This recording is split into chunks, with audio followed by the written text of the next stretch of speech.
Hey everybody, welcome to Big Dumb Monsters. I'm Nick. And I am Chris. And we are in week 2 of Guillermo del Toro month, talking about Hellboy 2. Yes, we love this movie. There's really nothing else to say. So good. Yeah. Del Toro month is in full swing.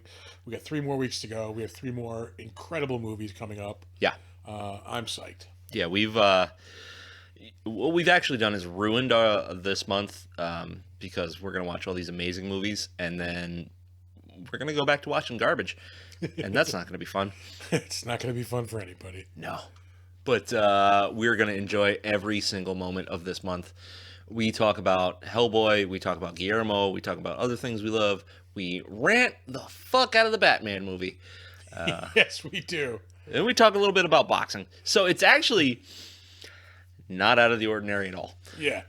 Pretty much par for the course. Yeah. So you guys sit back, relax, cue up Hellboy 2, and enjoy the show.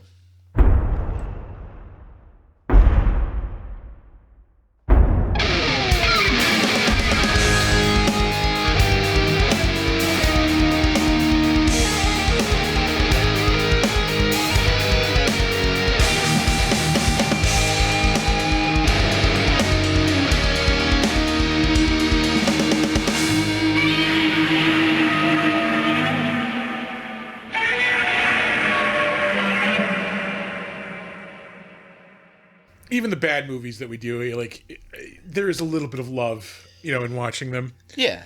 But to have, like, just fucking awesome movies, like, to watch for a month, like, I'm like, yes. An entire month just jam-packed with quality. Yeah. It's unheard of.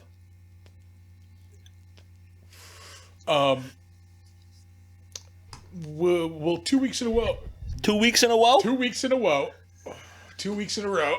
We will actually remember to start off with the synopsis.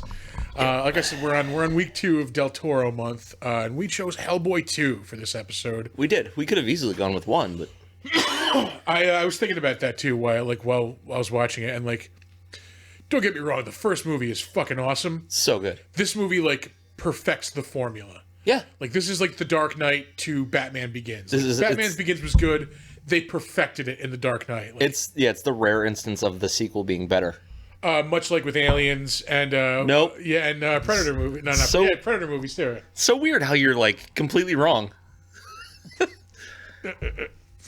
And I was even thinking of like, the people who might be listening to this who haven't watched the first one. I think you will, without watching I don't think you need to watch the first one to like get what's going on here. It'll help. Yeah, it'll Like, help a with lot? like the relationships between people. Yeah. But other than that, I mean, I think like the story wise, like you can go into this fresh. Yeah, they give you that little bit of a synopsis in the beginning of this. I love the stop motion. That's CG, my brother. Is it really? I could have sworn it was stop motion when I was watching it earlier. that's CG. It's goddamn good CG. Yeah, it is. Oh, the cool little battle in the beginning. Yeah. So the actual synopsis of this movie. Oh, yeah. It's Hellboy. It's fucking Hellboy. Like, are you kidding me? Basically, a long time ago, there used to be more tension kind of between like the magical beings of the world and like the humans. And the magical beings were more present in the world also. Yeah. And basically the story, starts off with this, I think it's the king of the elves or something like that. Yeah. Yeah. He basically comes to the conclusion that like he needs to make sure they're protected because like, the humans are kind of more taking over the world and encroaching on their territory. Yep. Decides to have this army created, this unstoppable mechanical army. And decides maybe that wasn't a good idea. Yeah. Breaks up the crown, which is used to control the army. And basically, fast forward to present day, when the king's son wants to get the crown to control the army and basically take over the world. Yep. That just about sums it up. That was a long synopsis, but it's still like, And then Hellboy has to stop him. and then Hellboy has to stop it. Yeah. Actually, the BPRD has to stop him. Yeah. I don't want to short shrift anybody on the credit. Yeah. But yeah, I really love the style of this animation. Like, it looks like wooden. I thought it was wooden stop motion animation. But no, Yeah, it looks like old puppets. Yeah, yeah. I will say, not delving into the story, this entire movie is fucking gorgeous. Like, 100%. Yeah. yeah, I mean, like from start to finish, like just the scenery, the looks of everything is just fuck. It's like a comic book. Everything there's bright. Like even in the parts where it's supposed to be like in the city where it's like grim, like there's still like just brightness and all this stuff going on. This is where I think Guillermo del Toro perfected color palette. Yeah, Like everything in every shot is identifiable. Everything looks good. Like you were saying, like even where it's dark, yeah, you can see everything. But you still get the vibe, like, which is really like different from Mimic because there was a lot of darkness in that where you didn't see what was going on. yeah, I don't think he just didn't have it quite together. I was even saying when we were watching Mimic, like that's his early style. He had a dark, gritty, grimy style, and then it moved on to this like smoothed out, like everything's gorgeous kind of thing. Yeah. Even like I was gonna say comic booky. He has a comic booky look, but even in his non-comic booky movies, like Crimson Peak, it still has it's that look to it. It looks like a Guillermo movie. Yeah. Like he just, I don't know how he did it, but he gained so much control over the visual aspects that it looks like his movie. It's like a Spielberg movie. You know a Spielberg movie when you see it because it just has that look, that like kind of glow to the the look of it. Yeah. It's just identifiable. Oh man. The first time I saw this movie, Prince Nuada, I was like, "Is that Tom Cruise? That can't be Tom Cruise." It does. It could definitely look like him. And he's got a little bit of the voice too. Yeah. It is not Tom Cruise though. No, and the Nuala is not Ally McBeal. Yeah. Yeah, both of these people look like other more famous people, but like they aren't them, and then like both of them really haven't been in, I'm getting ahead of myself here, but like haven't been in big stuff. Yeah. This is probably the biggest thing that both of them have been in. Yeah. Which is really unfortunate. Like nobody phoned it in this movie. Like everybody's just on point. Especially for like a high concept, like high fantasy like movie too. Like that requires a lot of buy-in. Like if you're an actor, like and that's actually a really good point too, because like as a sequel, it's kind of a different genre than the first one was. Yes, they're both comic book movies, but the first one was like a crime action story. And this is way more of like a fantasy movie. Yeah. There's more like with like more creatures and just more with the world, like more, because the first one mainly, there are some like kind of odd settings, like the ending, that's kind of like a mystical setting, but for the most part, it's all like real world settings, like nothing too like out there. This is just like I said, they perfected the formula.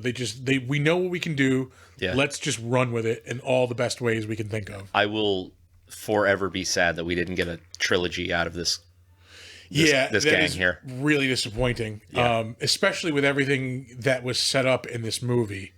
I mean, the one thing I noticed in this movie is everyone in this movie is making horrible, selfish decisions. Yep. And I think that was all going to pay off like in the third one. Oh yeah. I mean, from the get-go in this movie, you start off with the story of the king making this bad decision to create this, unstoppable army. Yeah. Like that's just not a good idea to begin with. And then when he comes to his senses and like, okay, I can't do this.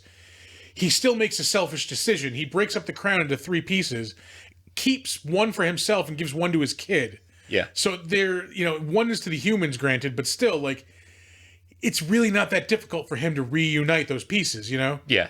And then, I mean, throughout the whole movie, it's not just them. I mean, you have Hellboy making shitty decisions, especially like in the beginning right here. Yeah. He decides to, get himself blown out the window so he can be exposed, and like, he thinks he's going to get a little bit more freedom. Yeah. That's a horrible decision, which kind of sets a lot of this stuff in motion. You have, you have Abe making fucking terrible decisions when it comes to Nuala.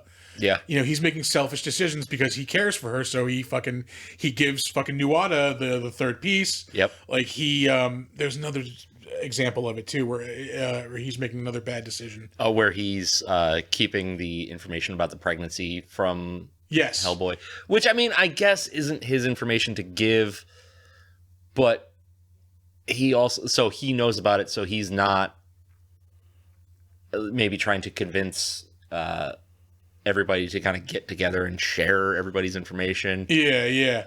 But then, I mean, there's other ones too that I know I'm forgetting because when I was watching, I'm like, I'm just marking everything down. Oh yeah.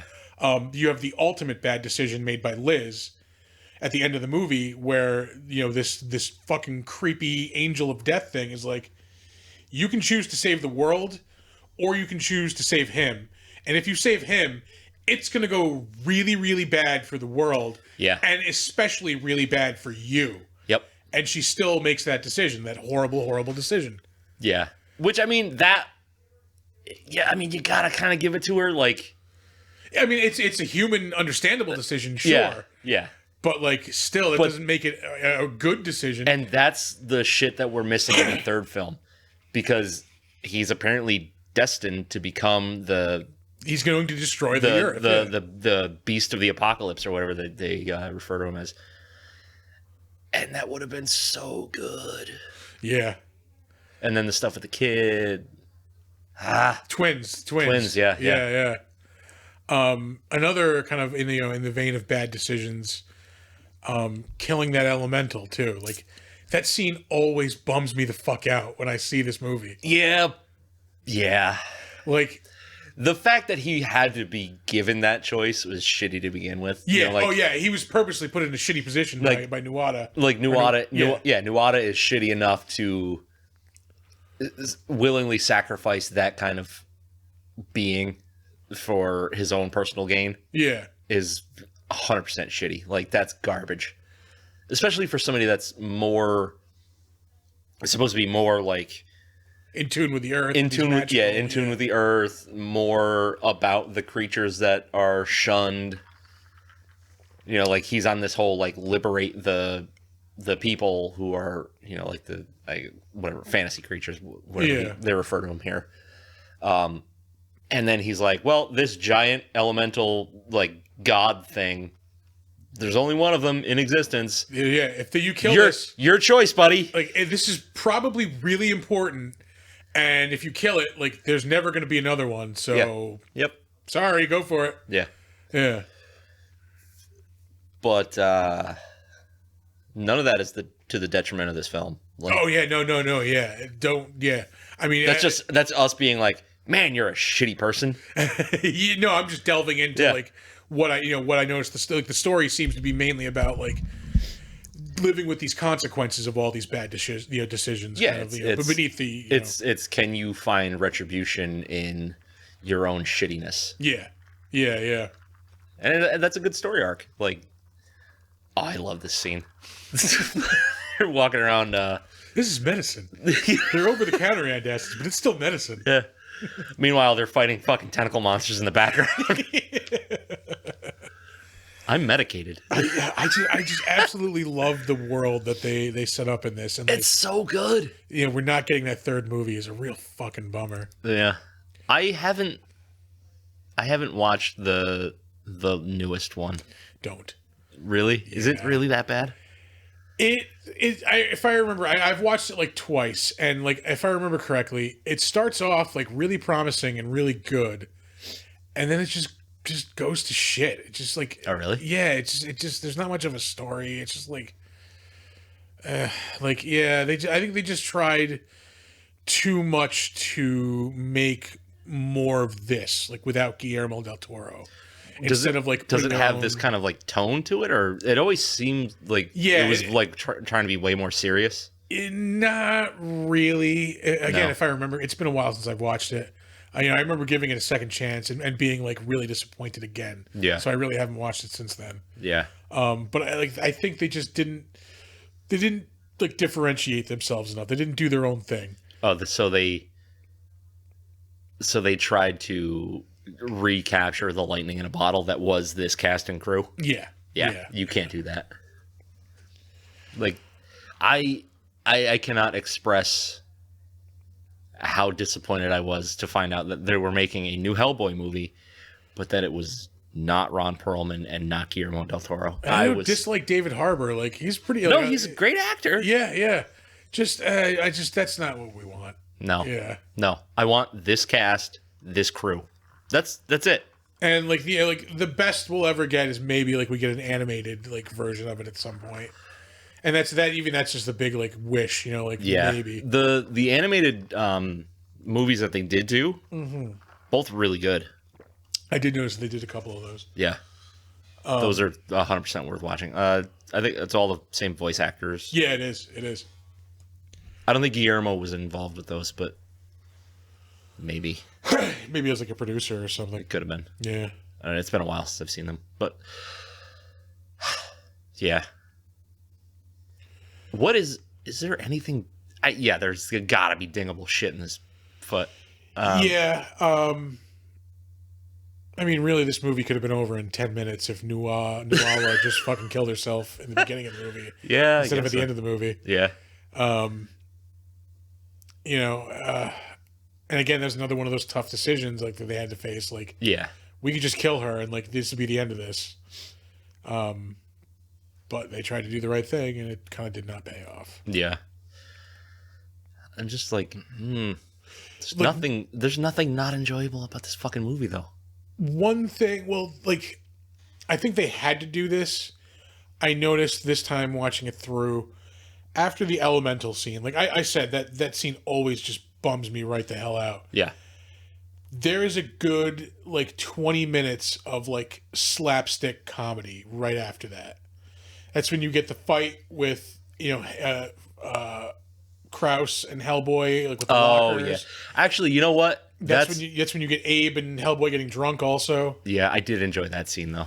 Yeah, that was fun. That's like the lighthearted moment in the, because this is tonally a very heavy movie. Yeah, and like I get that's why they put like those scenes in there, but like it was just weird to me that they did those right back to back. Yeah, where you have this just like weird chunk of slapstick comedy, but sandwiching that section is the death of this elemental thing. Yeah, and then Nuada showing up and stabbing fucking Hellboy in the heart. Yeah. So like I understand like we need that kind of comedy relief. Now that you've brought it up, the most dingable thing for me in this is Kraus. Yeah. I don't hate that character. That was a good character in the comic. It's a little too like over the top, I think. It's like, Seth MacFarlane doing a German accent. Yeah. The only German accent he knows how to do. That is true. But also like he's this weird character where he's this very like by the books guy, but he's also like kind of goofy and like just I don't know, like it just the balance of the character traits is a little off for me. There was just too much like Seth MacFarlane presented Kraus the way Seth MacFarlane would write a character like that. Yeah. Which is not what I wanted. Yeah. And that accent that he uses is fucking atrocious. Like it is so stereotypical cartoonish. German 101. Yeah. It's not good. I do like that Hellboy just off the cuff doesn't like him because he's German. I never picked that up. That's right. Yeah. He introduces, he goes, "Oh, great, German." And then he goes, he calls him Kraut. He goes, "No, Kraus. Kraus, double S. Double S." He goes, "Oh, yeah, of course, the double S." I did notice that part. Yeah. So that's fun, but that character is just like too over the top. Yeah. Like that accent could have been way toned down. But yeah, but I mean, then it wouldn't have been Seth MacFarlane. So then, what's the point of bringing on Seth MacFarlane? Yeah, and then like we're being very nitpicky at this too. I mean, like that. Yeah, it's dingable in the sense that like we just need something to ding. Yeah, I need something. I can't. Okay, how long have we been going on about this? Oh, good. Only 19 minutes. 19 minutes. That's about time for a rating. All right. I'll go first. For this, I'm gonna go with a 9 on this. Yeah. I mean, just because like it's fun. It is well. It's fun in the sense that it's also a fucking drag, in points. Yeah. But it balances everything out. It's a really enjoyable movie. The effects are top notch. Like, just, you fuck cannot yeah, beat they the are. effects in this movie. The creature effects. Yeah. So much use of practical stuff, which I'm always a fan of. So yeah, solid 9. Uh, I'm gonna one up you. 9.5. 9.5. 9.5. The closest we can get you going to a 10. That's it. Like, Yeah. I was on the fence about maybe giving this a 10. I flirted with it. But then I'm like, am I giving it a 10 because it's worth it or because I love it so much? And there's a fine line right there. It is arguably worth it. I mean, like, this is the perfect balance of art and entertainment in a movie, because it looks beautiful. It's gorgeous. Yes, it is absolutely gorgeous. Like, there's stuff. The makeup, all the makeup is great. Yeah. Even the CG that they use looks good. Is appropriately used. Yeah. And like, there's a lot to dig into. Like we are just talking about, like, thematically, like, Yeah. So I mean, it's art, but it's a popcorn movie. It's entertaining. There's monsters. Fuck yeah. Yeah. Like, there's enough lore and depth to the story that if you want to sit down and just really focus in on it, you're not going to be bored at all. But there's also enough flash and panache and like, just cool scenes that you don't really want to pay attention to it. You don't have to, because there's always something pretty happening on the screen. Yeah. So it's like the best of both worlds. And yeah, this is a popcorn movie, like, to a T. Like, it's just so good. Like, it's enjoyable. There's big for action everybody. set pieces. Yeah. Like, Yeah. That's something we didn't actually talk about a little bit, is like the sets. Phenomenal. Yeah. Like, the color choices, the amount of, like, garbage that's strewn all over the place. The more fantasy kind of places are amazing. The scene in the troll market, like, is it's so when he's fun. describing it to Liz, it's just like, yeah, I want to. He's like, I'm gonna bring you here. Like, yeah, I want to go there. Yeah, like, nobody's staring at us. Like, we fit in. Like, that's awesome. Yeah. But then you also have scenes like in the throne room. They're in, like, the basement of, like, a fucking, looks like a factory or a fucking boiler room of someplace. Yeah. But then you have these leaves falling down, and it's just, like, constant and out of nowhere, and it adds that little spice. Like, that makes it seem otherworldly. Yeah. But it's based in this world, so, like, that's their power. This movie it's so good. Yeah. Oh, and the fucking makeup design on the king. I might have to bump up to a 9.5. the crown that the king has, like, coming out of the my god, it's like a crown, but it's also like wood. It's also growing out of his head. Yeah, and it's horns. so fucking gorgeous. God. Yeah. I mean, and the look of the Golden Army too, I think, is a really, like, it's a unique look, because, like, they look like these goofy, like, automatons. Yeah. But then, like, they also have this hellish, like, really eerie glow on the inside. And, Yeah. like, they're just, like, they don't look menacing, but then when you see them just, like, self-repairing, it's like, see them do what they can do. Yeah. Like, okay, fuck. Yeah. Yeah, no, this is a problem. Yeah, we're in trouble. Yeah. Man. Oh, and the glasses design that they have. It's like, just, I mean, everything, like, they, like, it just, even down to, like, Abe's breathing apparatus, like, looks really cool. Yeah. Like, yeah, and the tooth fairy shit all over the floor. It's, like, super gross and looks appropriate. They're terrifying, by the way. Yeah, it is pretty terrifying. They're fucking horrible. All the I noticed this in the better known as, all the agents in this are, like, metal or, like, stone named. Yeah. There's Agent Flint, Agent Steel, Agent Marble. I think there's, like, one or two more that I noticed. I wonder why. Yeah.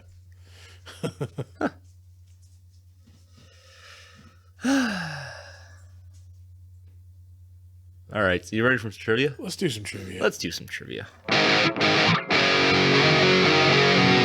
Not to bother you with trivia.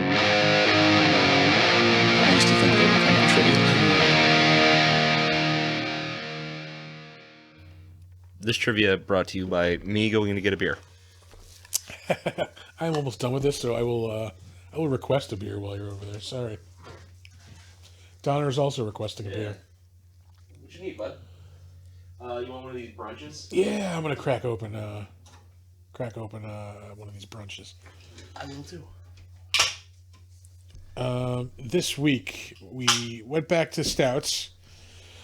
We have got. I was just at the Beer King on State Street. This is called Brunch. It is an oatmeal stout with maple syrup and coffee by Willow Rock Brewing Company. I'm really excited about that. Yeah, 6.5% alcohol. Yes. All right, here we go. Cheers. Oh wait, I still have a little bit of drink to that. Yeah, fuck it. Ooh. A lot of foam.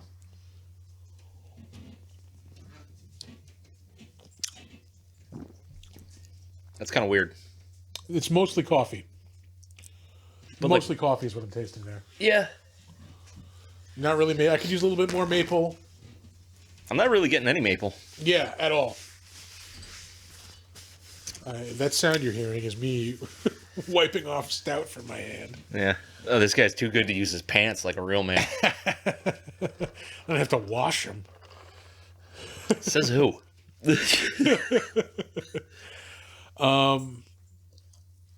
Oh yeah, we're on the trivia. Yeah, we're on trivia. I'm not gonna have another one of those. That's a bummer. I don't blame you. I don't blame you. I mean, obviously, I'm gonna drink that one. Yeah. You've noticed I've gone back to this Mai Tai. Yeah. All right. You ready? Let's do it. Let's do it. Let's see if I can read. David Hyde Pierce did the voice of Abe Sapien in Hellboy, while Doug Jones played the physical part. By the way, Doug Jones, so good. Yeah. So good. He plays like 3 or 4 different fucking characters in this movie, I think. Is he really? At least 2. Yeah, I mean, I know he's Abe Sapien. Who else does he play? He's the Angel of Death. Oh, okay. And I want to say he's another creature. Probably. I mean, Doug Jones is the creature guy. Like, He is creatures. Yeah. Yeah, so back to this. For this movie, Jones also does the voice. The reason is because the producers hoped Pierce's name would make the first movie a box office smash. That's a weird fucking decision to come to. I can understand it at the time. That was, what, 2004? 4. So Frasier's huge at that point. I mean, he's probably the biggest name. No, in that Frasier fucking wasn't movie. huge in 2004? Yeah. 4? Yeah. I think it probably had just gone off or is just about to go off. Jesus. Oh, where was I? David Hyde Pierce. Oh, yeah. So they thought his name would make it a box office smash, but he refused to be credited because he felt Abe Sapien was Jones's work, and as such did no promotion nor interviews or even attend the premiere. Which is like that just seems That's kind like of dickish, yeah. like for him to give all credit to Doug Jones, that's humility and humble, but to not do any press and not go to the premiere, Yeah. like Especially when you like, are they involved in this brought you fucking on, movie. Yeah, to like for you to do that, for you to be the name. Like, Yeah, that's shitty. Yeah, a little bit. David Hyde Pierce from Saratoga, by the way. Yeah. I think did we talk about that last week? No, a couple we? weeks ago, where we were talking about everybody being from Schenectady. Oh, I don't remember if we talked about him being from Saratoga. Yeah. Yeah. I do remember that conversation though. Mickey Vague. Rourke's Schenectady. Again, Yeah. that's just. I mean, they go hand in hand. He's got a fucking face like a Ken doll these days. It's got a face like Lower State Street.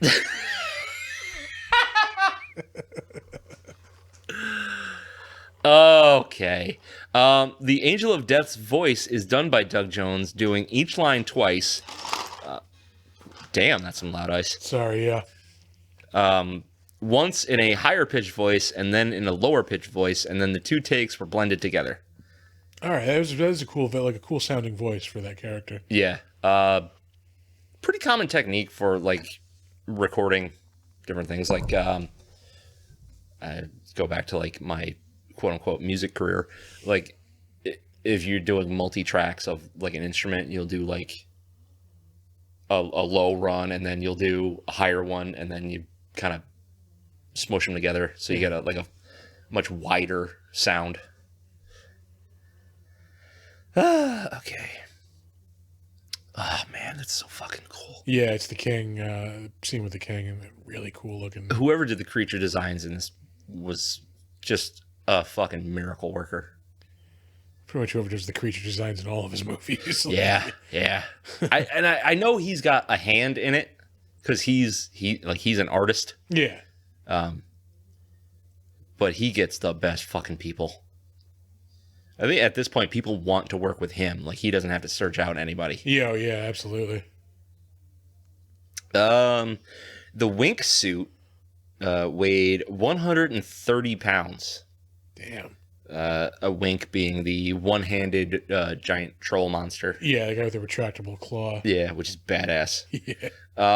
Additionally, Brian Steele, who portrayed Wink, wore 10-inch stilts, going from his towering 6'7" frame to 7'3". While in the Wink suit, he lost over 12 pounds through sweating during the shoot. That's a lot. That's fucking nasty. Can you imagine what that suit smelled like? That fucking shoot. Oh. Just like nut fog.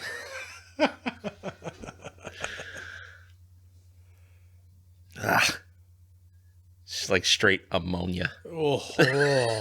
It's like cheese and pork somebody left in the sun. You think he had like bags of food and sous vide soon fucking lunch? Some sous vide Velveeta. Great. Awesome. Served at room temperature. That's nasty. Oh, God. You want chips? All right. Here's some wildness. Ron Perlman was offered the role of Piccolo in Dragon Ball Evolution from 2009, but turned it down in favor of reprising his role of Hellboy like a sane person. Good call. I've never seen that Dragon Ball movie, but from what I understand, it's pretty horrible. It's ferociously bad. Yeah, possibly like one of the worst movies ever made. Yeah, it's up there. I mean, I'd rather watch Dragon Ball Evolution than Deathbed. Ooh. I may want to watch Ghoulies instead.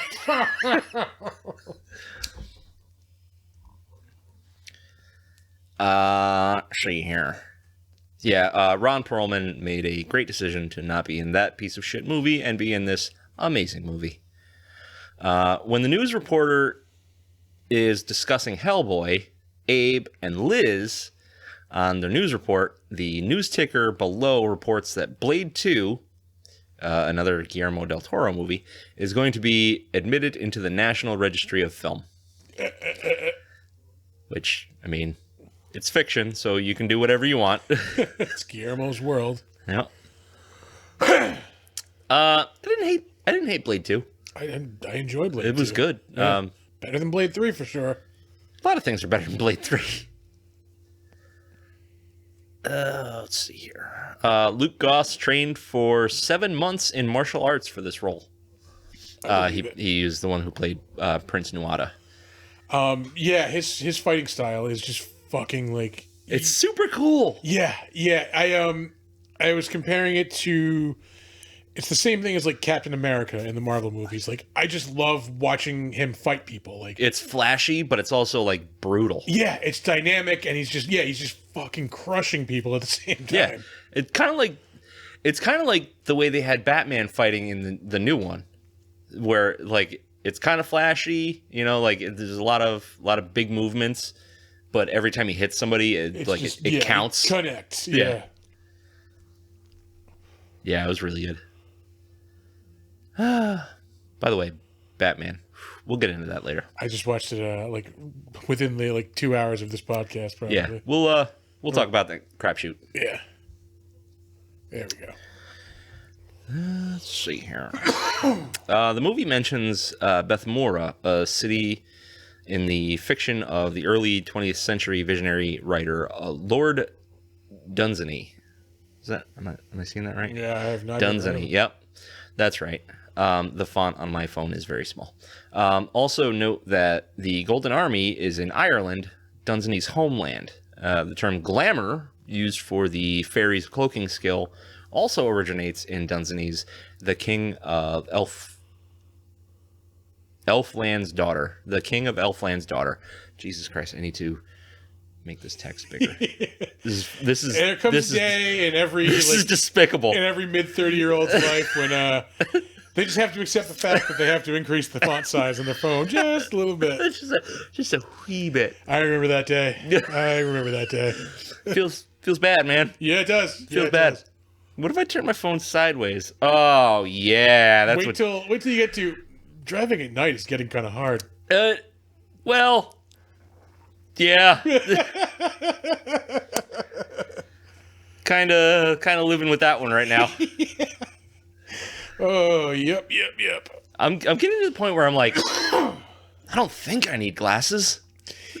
As long as I've got the high beams on, I'm good. Like, I mean, I shouldn't say I'm good. Like, I'm good without them, but I'm like way more confident with them on. Yeah. Yeah. Man, I really cannot see the lines on the road right now. I literally pulled into the garage like 2 minutes before we were supposed to start recording, because I was out picking up dinner, and like it was just in that time, like it was like twilight, like in between, you know, like daylight and nighttime. Yeah. And like that was the worst because like my headlights aren't really doing anything, and like it's kind of dark, and like stuff looks really kind of weird. Yep. I don't like it. Getting old sucks, folks. Don't do it. Yeah. I didn't think I was going to do it, but here I am. Surprise. Things turn out weird. Okay, so just like Hellboy from 2004, none of the cast members' names are written on the posters, mentioned in the trailers, nor shown in the opening credits. Which is a freaking good tactic. Like, you focus on the content, not who's in it. Yeah, like the poster for this movie is pretty awesome too. It's fucking.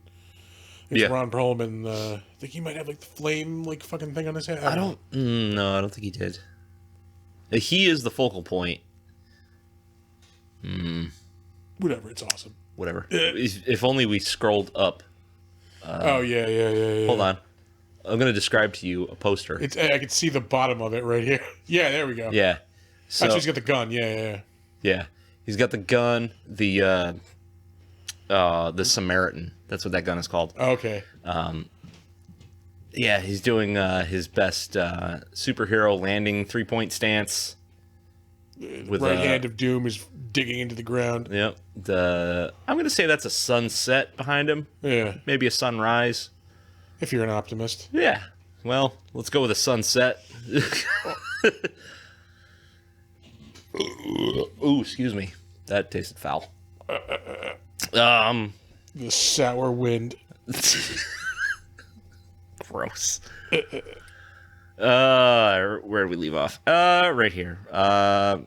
For the perspective shot of the elemental egg opening in Nuada's hand, a huge prosthetic hand holding an oversized golden egg was created, and Luke Goss stood behind it. I did not notice That's that. some Lord of the Rings shit right there. Yeah. Huh, all right. Yeah. This one is especially relevant to our show. The beer that Hellboy and Abraham are drinking is Tecate.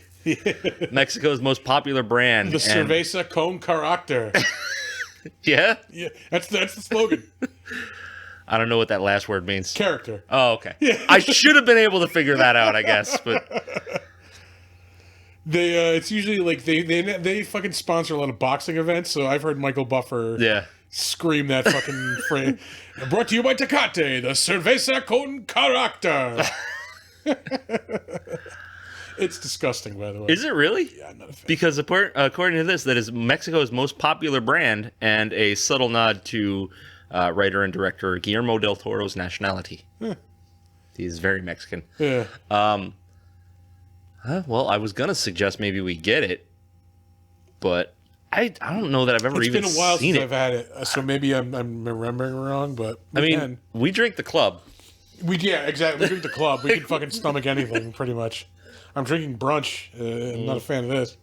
No, Sorry, fucking Willow Rock Brewing Company. you did. You hyped me up with a bunch of shit, and that I don't taste in the beer. Yeah, you didn't deliver. Not very like oaty, not very mapley, just coffee. And it's not even good coffee. Yeah. And I say that as a fan of coffee. This is bad coffee. Yeah. I mean, maybe it's because I'm following it up after a Great Lakes Elliott Ness Amber Lager, which those is were good, yeah. really, really nice. Well, Well, should have had that fucking shandy. Narragansett shandy. oh man, I bought some Kugels last night. Oh, yeah. It's So good. summer in a bottle, baby. The elves and the Golden Army do not appear in Mike Mignola's comics. Is it Mignola or Mignola? I've heard it both dealer's ways. choice, yeah. I don't think I've ever heard him say it. So Yeah, I'm gonna go with exactly. Mignola because, fragile. Yeah, exactly. It's spelled that way. Yeah. And they were originally made for this movie. I'm totally fine with that. Yeah, I like that it's a comic book movie with an original story. Yeah. You don't get a whole lot of that right now. Like everything's like, what was the big event that we can monopolize on, and put it on film? Yeah. It's like I'm just tired of it because I know that story already. Why do I need to see it?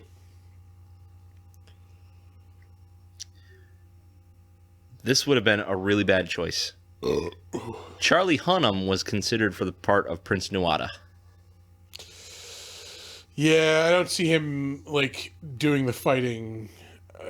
He could have done it. I just don't like him that much as an actor. He's Yeah. okay, but That King Arthur movie was pretty bad. yeah. Yeah. He's the worst part of Sons of Anarchy. Yeah. I can see that. I don't know if you ever watched that much of it. I watched the whole thing. Yeah. I gave up 2 or 3 seasons short of the end. Yeah. 2 seasons, I think? Probably for the best. Yeah, I think I missed the last 2 seasons. I just stopped caring because it stopped being good. Yeah. As soon as he went to Ireland, I was out. Yeah, that's a shark jumping moment for that show. Yeah. Good. I'm good on that. I had a season with Henry Rollins making cameos, and then I'm out. As foreshadowed in Hellboy from 2004 and this movie, Hellboy was supposed to become the Beast of the Apocalypse in an unmade third movie.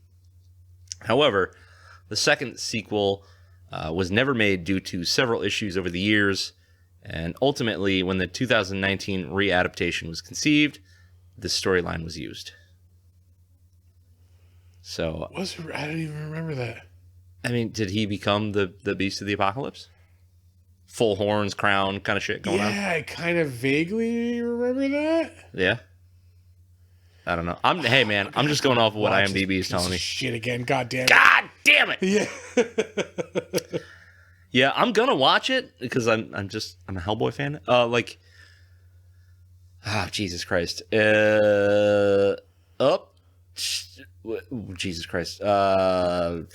13, 14 years ago, Yeah.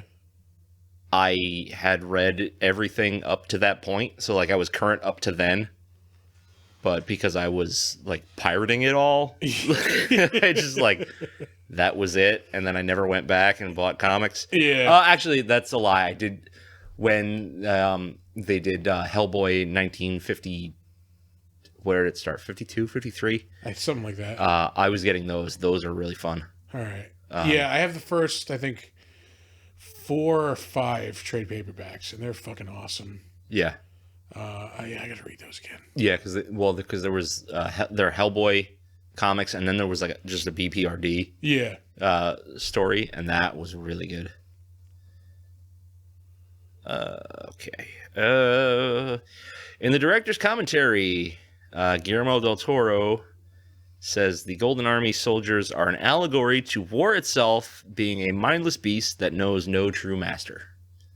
Yeah. And coming out of his mouth, I believe it. Yeah. It doesn't sound like bullshit.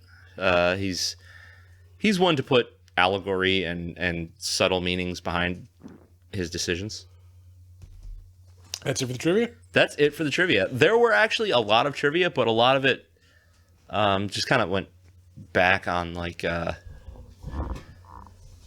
it was like this is a more in-depth version of that fact that is already up there. Okay, I gotcha.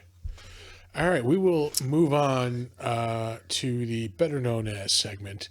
Normally we start off with the director, but we talked about him last week. Yeah, I don't think we need to go. I do actually have him saved for the end, just because we'll talk about some of his acting roles. Even though I think he maybe does like a voice in this movie, but He did do a few little bit of voice work. Yeah, but he's done some acting work here and there. I don't know that I've ever seen him act in anything. Oh, all right. Well, nothing major, or that I've ever noticed. Yeah. Anyway, so we'll go right to Hellboy himself, Ron Perlman. So good. Yeah, who's just like in so many awesome things. You know what's almost as good as his acting?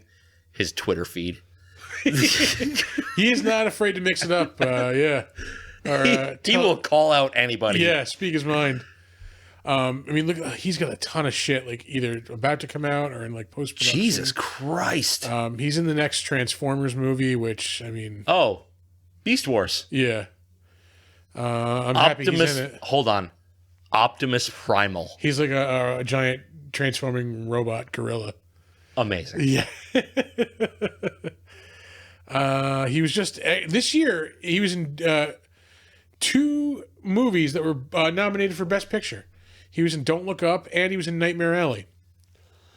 Yeah, he played the strongman in Nightmare Alley. Yeah, he's like this like old grizzled like Air Force pilot, like NASA pilot, and Don't Look Up. Yeah, that's actually not the first time he's played like a strongman either. Oh, really? Yeah, he also did that in hold on, I can do it. City of Lost Children. Oh, yeah. I don't think I've seen that, but I know the movie. That is a very good, very weird movie. It's like oh Jesus, is it French? I think it's French. Yeah. But it's like it's got the vibe of like a Terry Gilliam movie. Yeah. Very kind of weird, steampunky, very fantasy. Yeah, Ron Perlman's definitely not afraid to like do a foreign movie. Like he's done, like you said, French movies. I've seen him speak English, French, and Spanish in different movies. Yes, he's in Spanish movies too. Yeah. Well, he was in old Guillermo movies. Yeah. He's done a lot of voice work too, actually, over the years. He was on American Dad. He's done some voices there. He's done some on Family Guy as well. Let's see. I mean, like his IMDb is goddamn like epic.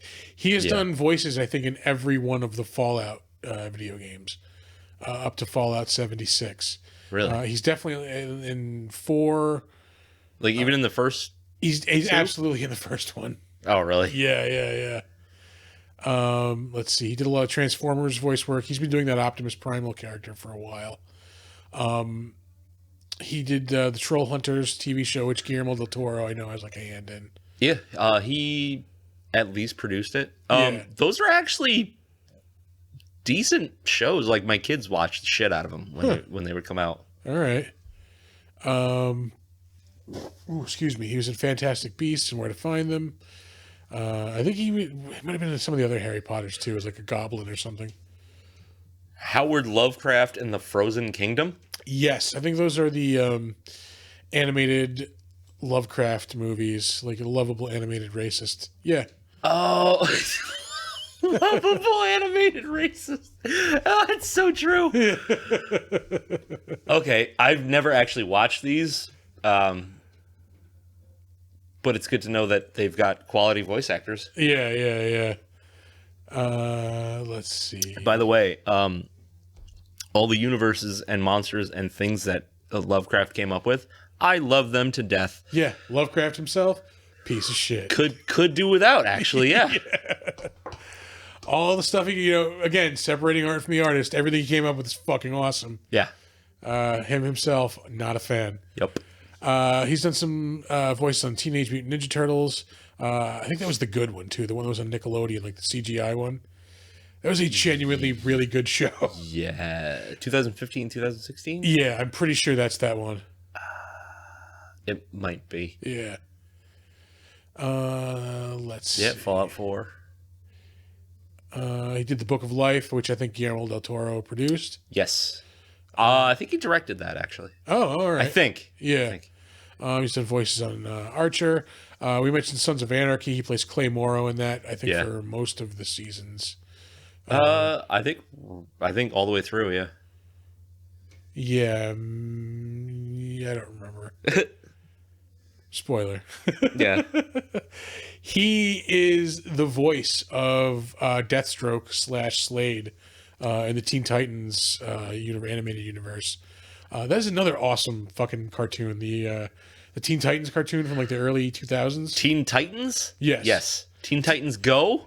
Less. Yeah, although I will say, have you ever watched Teen Titans go to the movies? That was awesome. That was fucking hilarious. I actually took my kids to the movies to see that. Yeah, we Amanda and I saw that we saw that I think for the second time on our honeymoon because it was playing in the movie theater at the resort we were at. Yeah. That was enjoyable. Like Teen Titans Go, I can watch. Yeah. Just not nearly as like The voraciously as I wanted to watch the original. That Teen Titans go to the movies though is hilarious. Coldest place I have ever been in my life was in the Bahamas. What? In the movie theater at Atlantis. Yeah. No shit. I thought I was going to catch hypothermia in the movie theater. That's absurd. That's how cold it was. I remember my friend took his family there like a year or two ago. Yeah. And I'm telling you, bring a hoodie and like at least a hoodie and jeans if you're going to go to the movie theater. Yeah. Because you will bring that and you will need more. And he's like, you were fucking dead right. He's like, I've never been so cold. That's insanity. Yeah. Anyway, moving on. He was in Pacific Rim. Hannibal Chow. Hannibal Chow, yeah. Great character. Which I thought was the craziest name for a character. But no, he's got a lot of ones like Ramon Limon on Archer. There was another one I saw that's just that's a straight up 100% made up name. Whatever the fuck Supermansion is, he was Blazar. Blazar. I thought it was before this. I mean, Optimus Primal. Yeah. Anyway, maybe we'll see. Maybe I'm just forgetting stuff, and that's fine. We'll see it at some point. Anyway, Hannibal Chow, Slade. He was Sinestro? Apparently, yes, he was. Oh, have you ever seen the Punisher Dirty Laundry short? No. Okay. I know a lot of times we say, we're going to do this after the podcast.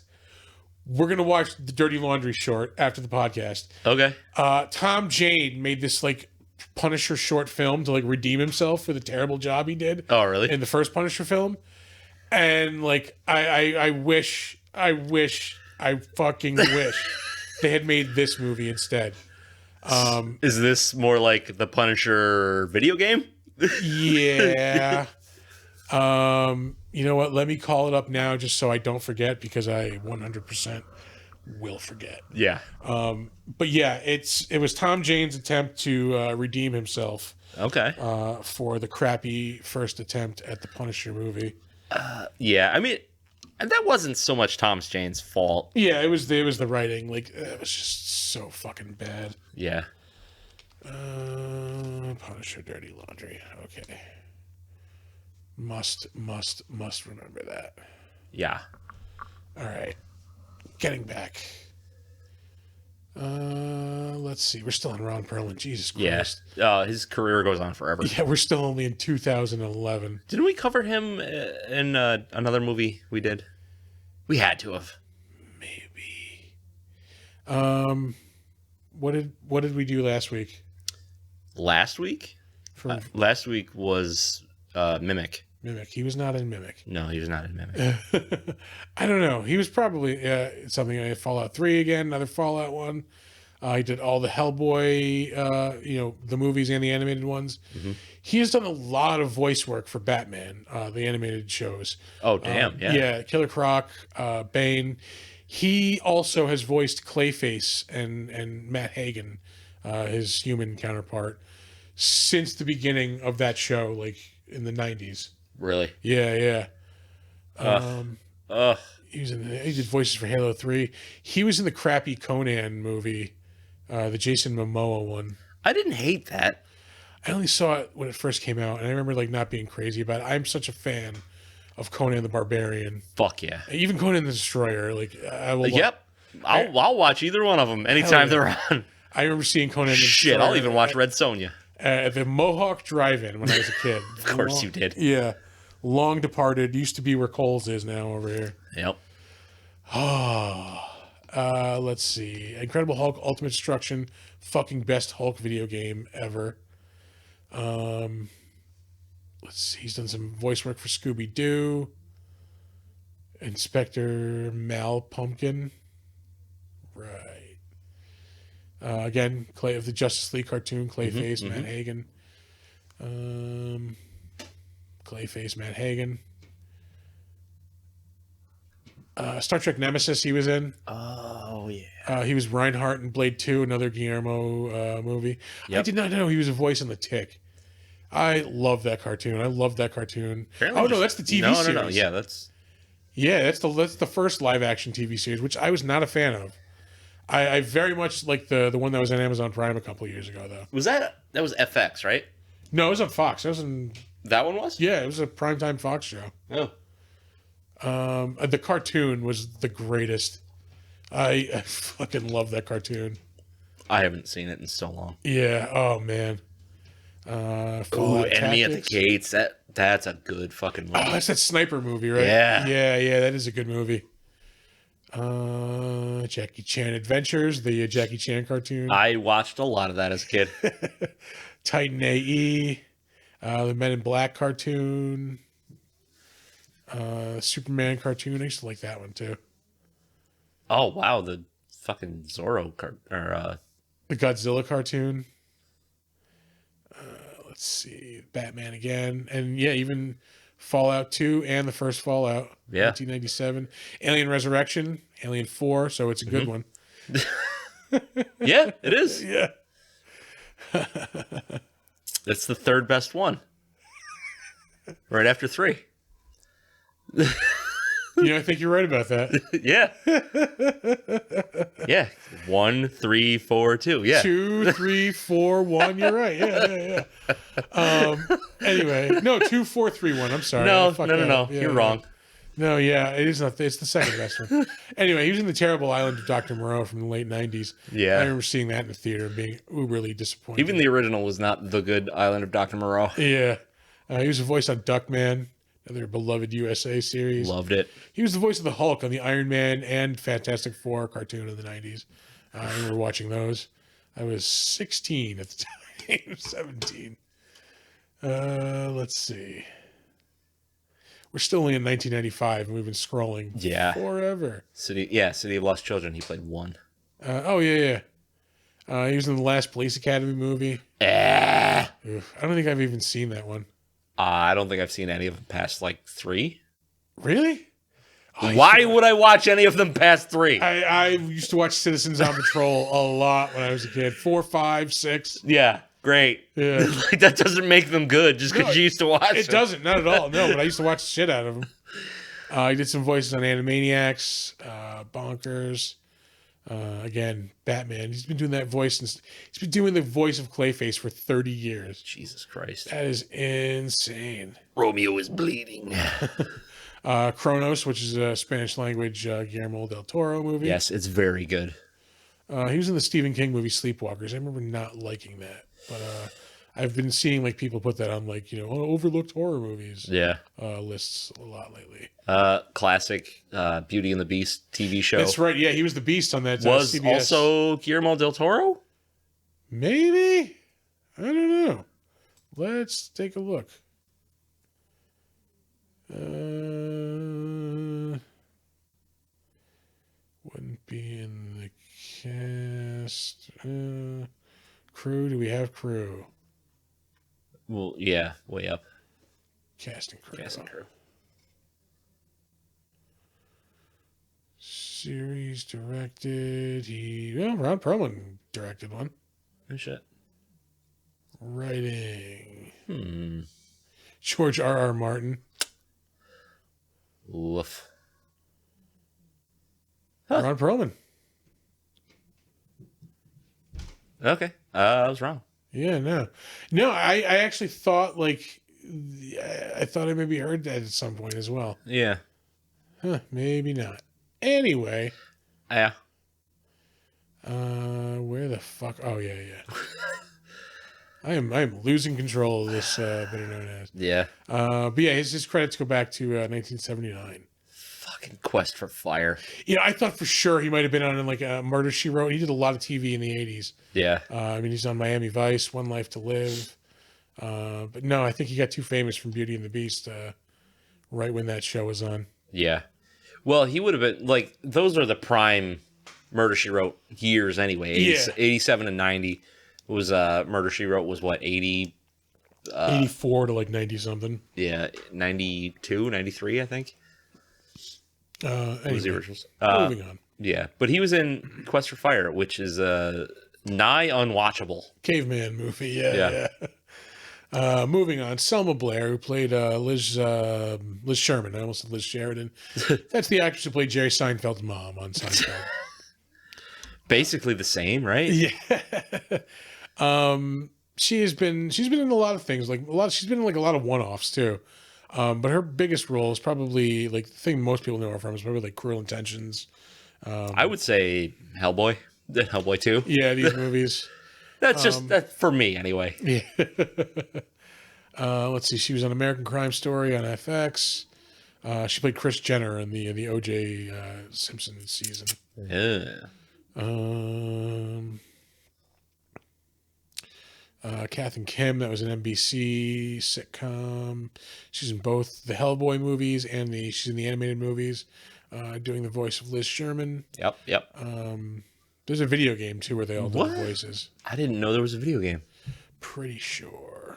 No, yeah, I mean, Yeah. I'm seeing Science it of now. Evil. I just didn't know that. Man, I bet it's not good. I bet it's so not good. Probably. Legally Blonde is another one that she was in. Zoe Duncan, Jack and Jane. That was a show that was out for a while. She did an episode of Xena. Did I go over it? Where the fuck is Right it? there at the top. Oh yeah. 2000. Man, I used to watch a lot of that show. Yeah, I never really watched either that or Hercules. I watched so much Hercules.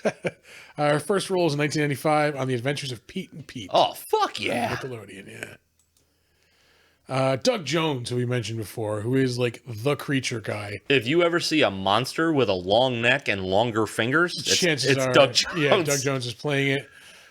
Some of the more... Oh, shit. Yeah, he's playing Count Orlok in the Nosferatu remake that's coming out. Fuck yeah. Yeah, hell yeah. I'm pretty psyched for that. He is probably known to a lot of people as Billy Butcherson from the Hocus Pocus movies. He's currently on Star Trek Discovery as Commander Saru. I haven't gotten to it yet. I still have to finish Picard. Yeah. And then I'm moving on to Discovery. I still haven't started season 2 of Picard. I got to watch that. I do want to watch Discovery. It looks pretty good. I'm right Strange about... New Worlds looks really good too. I'm right about at the end of season 1 of Picard. I haven't been able to really get crazy with it, but I forgot he was on What We Do in the Shadows, which I love that show. I saw the movie. I thought the movie was good. The show starts off like a little like shaky, but like it picks up steam as it goes. It's really funny. Yeah. Yeah. I definitely recommend it. Selma Blair and Doug Jones have done voices on DuckTales, which is also an awesome, awesome cartoon. The most recent version of DuckTales. Yeah. Critical Role's Sam Riegel produces that, I believe. Is it really? Yeah. The voice cast on that show is, I mean, you cannot. I mean, you have David Tennant as Scrooge McDuck. Yeah. Who are some of the other people? Like Beck Bennett from Saturday Night Live is Launchpad, who like kills it as Launchpad. He's just a dumb, like, airhead doofus. Yeah. You could not be further from the front of your microphone. If you tried. I'm way away from the mic. Sorry, I am a little woozy this evening. Some of the, I mean, like Catherine Tate, who's another, like a British actress who was also on The Office. Yeah. She is one of the voices. She's Magica Dispel. Okay. Who are some of the other people? I'm like, I mean, a lot of comedians. You have like, I would assume there's a lot of like one-ofs, like episode people duck in and duck out. but womp womp. Paul F. Tompkins, the comedian, is Gladstone Gander. Is pretty funny. No shit. Let's see. Moving on. Doug Jones. That's who we're talking about. Yes. Let's see. A lot of monster stuff. Just looking for the bigger names. Oh, that's right. He's in another Guillermo del Toro movie, The Shape of Water, as the amphibian. He's basically Ape Sapien in that movie. Pretty much. Like, Yeah. We'll talk about that when we get to that. Yeah, I will say that was something that was kind of disappointing for me, where he's basically playing the same character. Yeah, just without talking. Yeah, but not it does not take away from that movie at all. I'm a fan. But it's almost like we have a show planned where we will get into that. Weird. Yeah. Almost like it's coming up next week. Is it really already? I thought it was towards the back, but no, I think Shape of Water is next week. No, I'm wrong. Next week we'll be talking about Pan's Labyrinth. Oh, okay. Ooh, baby. That movie's so good. Yeah. Let's see. Anyway. The Strain, which is a Guillermo del Toro written book and produced TV series. He is one of the vampire monsters in that. He's like one of the head like vampire monsters, if not the head, if I remember correctly. He's in Crimson Peak, another Guillermo movie. Yeah. He is in Falling Skies, which I talked about I think a couple episodes ago, which is an alien invasion series. He was one of the aliens. He was a like an alien who was like turning on the the alien invaders. He was like helping out the humans. Oh, okay. He was really good in that. That's a really, really good show that does not get talked about a lot. Did that finish or did that get canceled before it had a finish? No, it finished. Okay. It finished. Yeah. I thought he was on The Flash. It's in The Flash and Arrow. As Deathbolt. Deathbolt. Yeah, I don't remember that, but good for Doug. Hey, way to go, Doug. He was in the Teen Wolf TV series. He was on Sons of Anarchy for an episode. Yeah. He's in Innocent Blood. No, different one. Yeah, I was gonna say that's from 2013. Yeah, That's yeah. I wonder, is that a remake? It Can't be. Undercover Detective. Yeah, no, that's not the same thing. Not the same thing. Nope. Back to Doug Jones. Doug Jones is such a great creature actor. Yeah. I think because he is such a strange looking human. Yeah, he's a really big, lanky, just rubbery dude. He's always like. I don't know that I would say rubbery. He's a contortionist in a lot of shit. Oh, that's right. Yeah. He was a contortionist in Tales from the Crypt. Yeah. There's another one too. He was a contortionist in. He is also in Fallout TV series. Must be a cartoon. The fuck is that? Yeah, Nuka Break. I wonder if that's it was like an online. Something. Yeah, like a webtoon or something. Probably for 3. If it was 2011. You remember when web series were a thing? Yeah. Now everybody just has their own streaming service. Yeah. He was in the movie Legion, which we talked about. Was it last week, I think? Or it No, 2 weeks it would have ago, been a maybe? while back. was a couple episodes ago. It wasn't that long. I barely remember a previous episode, let alone like Yeah. 3 or 4 episodes back. He played the Silver Surfer in the very horrible Fantastic Four, Rise of the Silver Surfer. Yes. That was not a good movie. Dukes of Hazzard TV movie from 2007. Ugh. No, thank you. He was in the Doom movie. That movie is 17 years old. Is that that's bad. I've never seen it. Me neither. Yeah, no. I didn't want to see it like at all. Oh, hey, look. He was in Pan's Labyrinth. Hey, what a coincidence. Did they remade the Cabinet of Dr. Caligari? Yes. Where did you see that? Oh, Right there. Yeah, they did. Oof. That should not have been done. That movie's like 100 years old. Yeah. That's crazy. It is 100. No, it's 101 years old at this point, I think. Was it 1921? Or was it 1919 maybe? Even like... It's an old-ass movie, that's Yeah. for sure. Men in Black 2. Monkey Bone. Love that movie. I haven't seen that in a very, very long time. The Adventures of Rocky and Bullwinkle, the horrible live-action one. The one with De Niro. Yeah, I think I walked out on that movie. You should have. Yeah. Oh, he's in one of the best episodes of Buffy the Vampire Slayer, Hush. We had to have talked about. Like, this is so familiar. Yeah, I think we did. We had to have talked about. It's the whole episode is there's no dialogue in like 95% of the episode. Yeah. They're like these creepy, like they're called the gentlemen. They're these creepy, like ghoulish looking dudes in like suits, and like they steal voices basically. Yeah. He's in the movie Three Kings. Wow, did not know that. He's Pencilhead in Mystery Men. I really love that movie. I haven't seen it in so long. Yeah, Oh, look. The Weird Al show where he played Contortionist #2. Contortionist. Yeah, I didn't know there was a Weird Al show. I think it was on MTV maybe. That sounds like the only place that would have been possible. He's in Tank Girl. Yeah, we've definitely fucking talked about him before. Tales from the Crypt, Contortionist. He's the thin clown in Batman Returns. And that's pretty much. He was on an episode of In Living Color too. The whitest guy ever on an episode of In Living Color.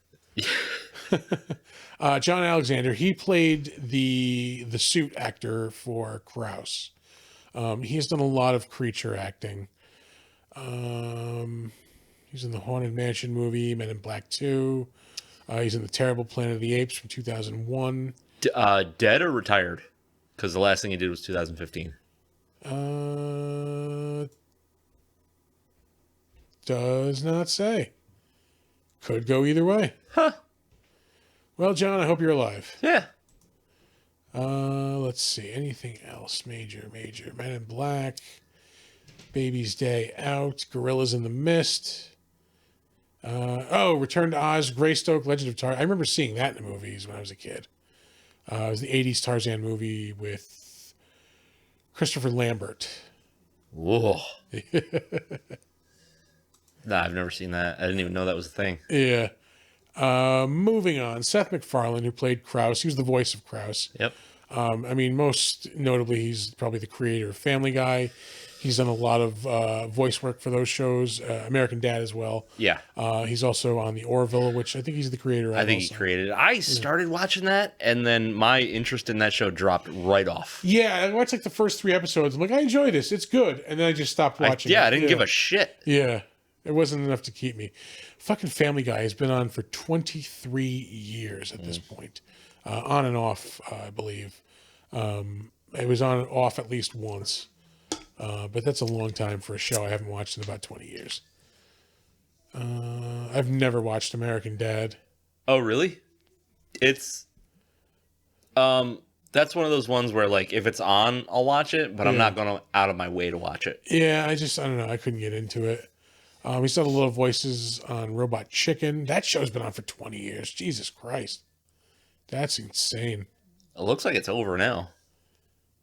I just think they haven't. Unless it's on a hiatus or something. Yeah, unless maybe he's just not doing voices for them anymore. He didn't appear in the newest season. I used to watch that every week, and then I just... Yeah, we'll watch it if we see like, oh, there's new episodes on. We'll just like throw it on like on a streaming service. Yeah. But it's not like something like we religiously watch. No, I did. Like, I used like, to. Yeah, yeah. every Sunday at midnight, whenever it was on. He is also the creator of the Ted movies, which I think are still pretty funny. I just watched those not that long ago. Oh, did he create those? I believe so. Yeah, I want to say he at least wrote and directed them. Yeah. Did he write them? Yeah. There's a Ted TV series coming out. Oh, that'll be not great. I think he got a writing credit on Ted 2 just for creating the characters. Yeah. I did not enjoy A Million Ways to Die in the West. I was on the fence about it. Like, I didn't hate it. It just wasn't as funny as like I was expecting it to be. Yeah. Let's see what else. He's done a lot of voices on Robot Chicken. Yeah. He shows up as himself a lot too. I noticed, like doing voices on like late night shows. Oh, for yeah. David Letterman and Jimmy Kimmel.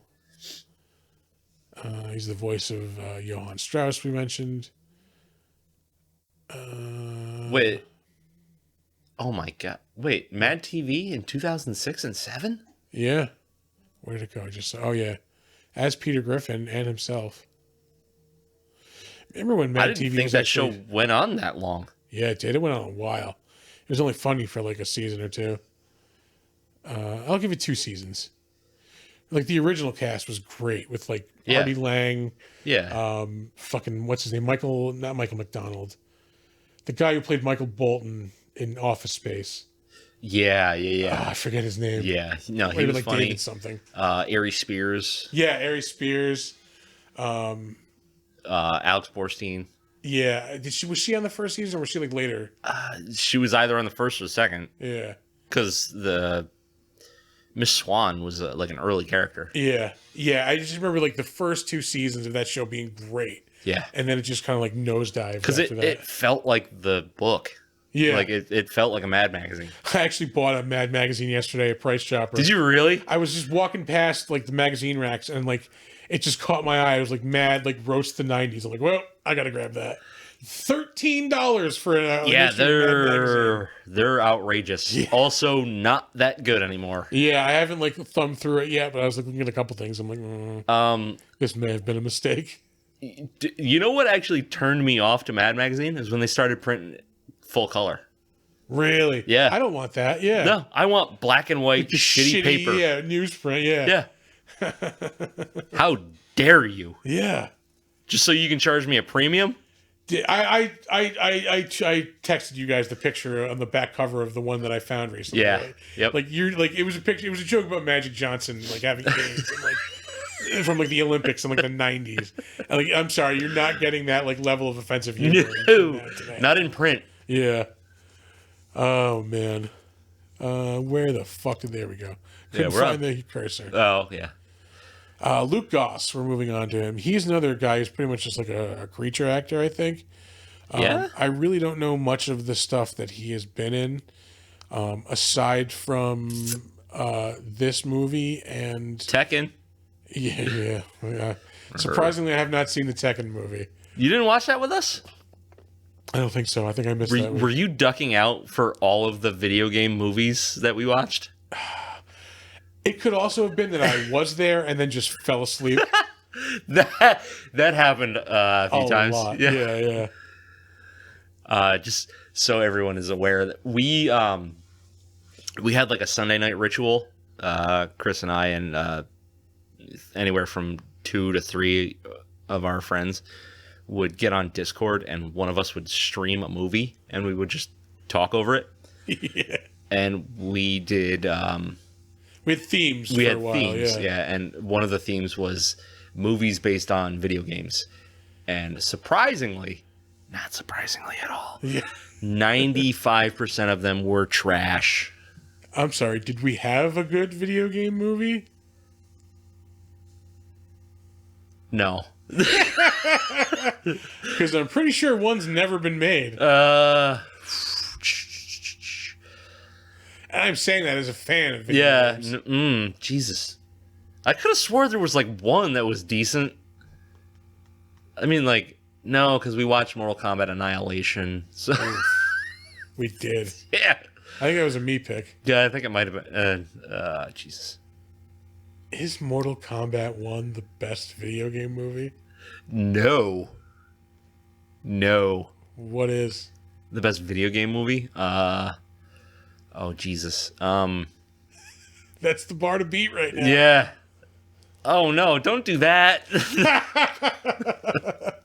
Oh no, logically set low bar. Ah. Oh, man. Mario Brothers is definitely not it. Nope. We watched that also. Double Dragon is not it. Nope. We didn't even were gonna watch that. We were didn't. gonna, yeah. Yeah. Oh, boy. In the Name of the King is 100% not. It's definitely not in the Name of the King. I don't know. Maybe Wing Doom. Commander. We didn't watch Doom, but maybe Doom. Wing Commander was ass. Yeah. Ugh. Oh boy. I'm gonna have to Google that. Anyway. I don't even know who the fuck we're Luke Goss. Yeah, Lucas. Nobody knows anything he's been in. I'm sorry. Except for Blade 2 in this movie. The Frankenstein TV miniseries was not atrocious. What creature? What channel was that on? I want to say that was an NBC thing. I think you might be right. Because they were doing like Dracula and stuff for a while, I think.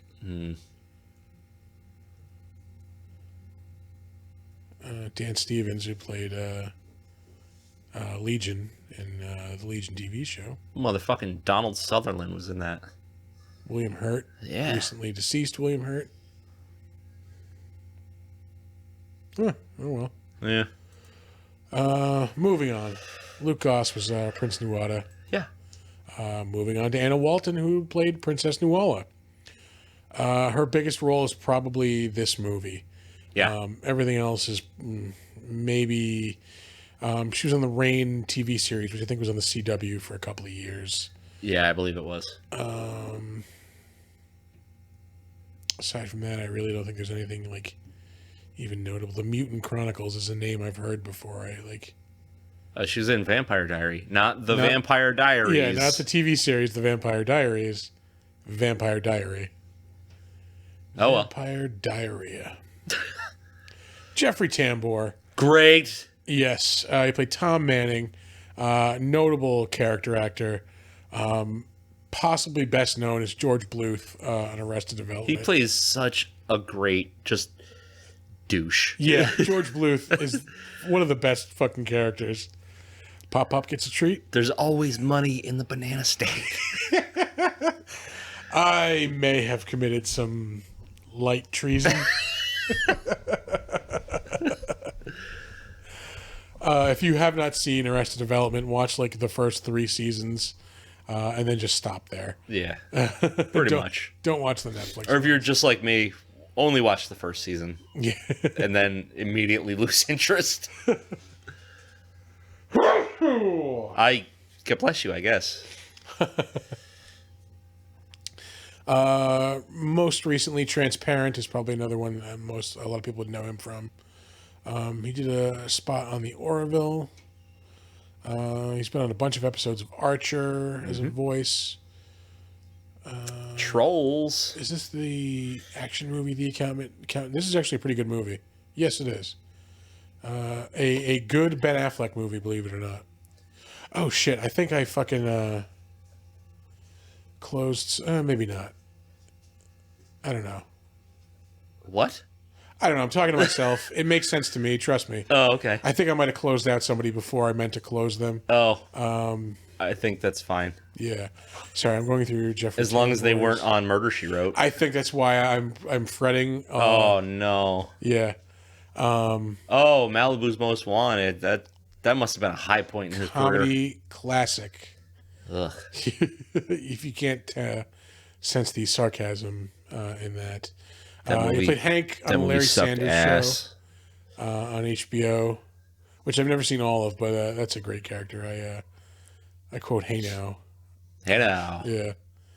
Let's see. Heavyweights. Also voices on Batman the Animated Series. Not one of the major villains, of course. He is in City Slickers. He's in the TV series of Bill and Ted's Excellent Adventure. I watched it as a kid. Yeah. Also starring friend of the show, Rick Overton. He was Rufus. Yeah? Yeah. He's in an episode of Tales from the Crypt that I actually remember. It's the one where Dead right. with Demi Moore, where he was like this ugly, like fucking like rich dude. Yeah! Yeah, like she marries him. That was him. Holy shit. That was a good makeup job. Yeah, he had a bunch of makeup. I just remember, I mean, obviously I remember the episode, but like the standout parts of that episode were him getting his gigantic fucking BVD underwear.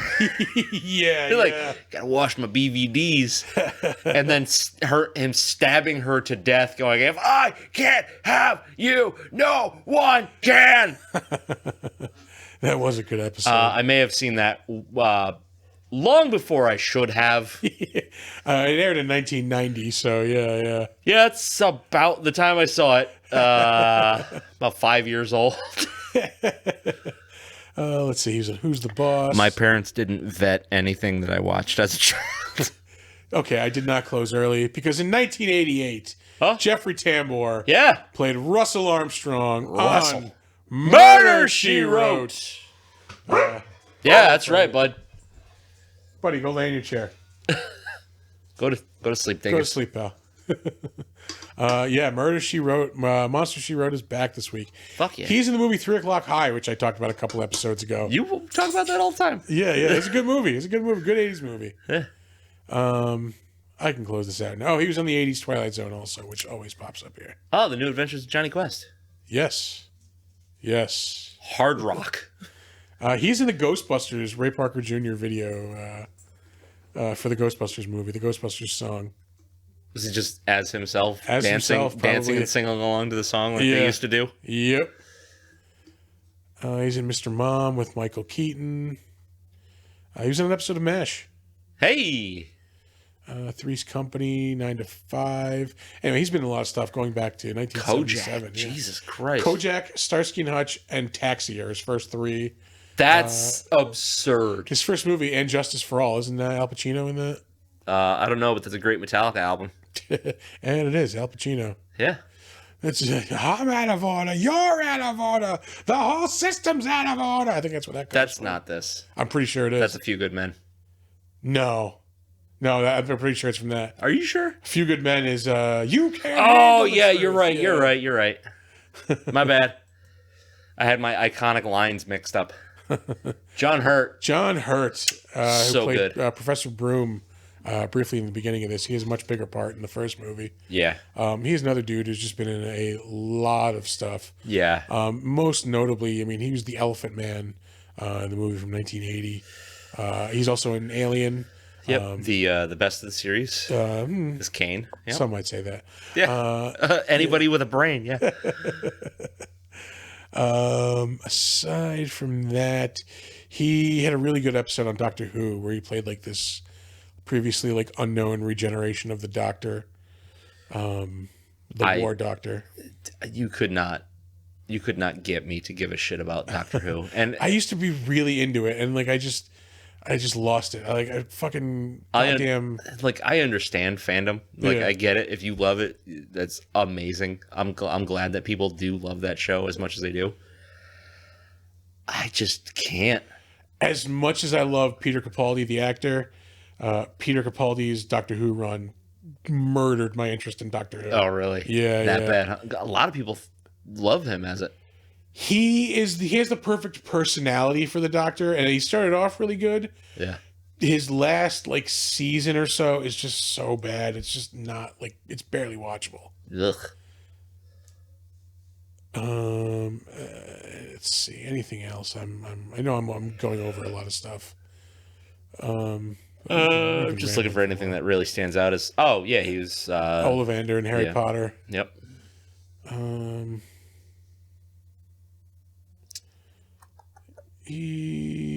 He's in he's in. Somebody tried to tell me there was a fourth Indiana Jones movie. Yeah, that he played might be in. Ox. I don't think that movie exists. To tell you the truth.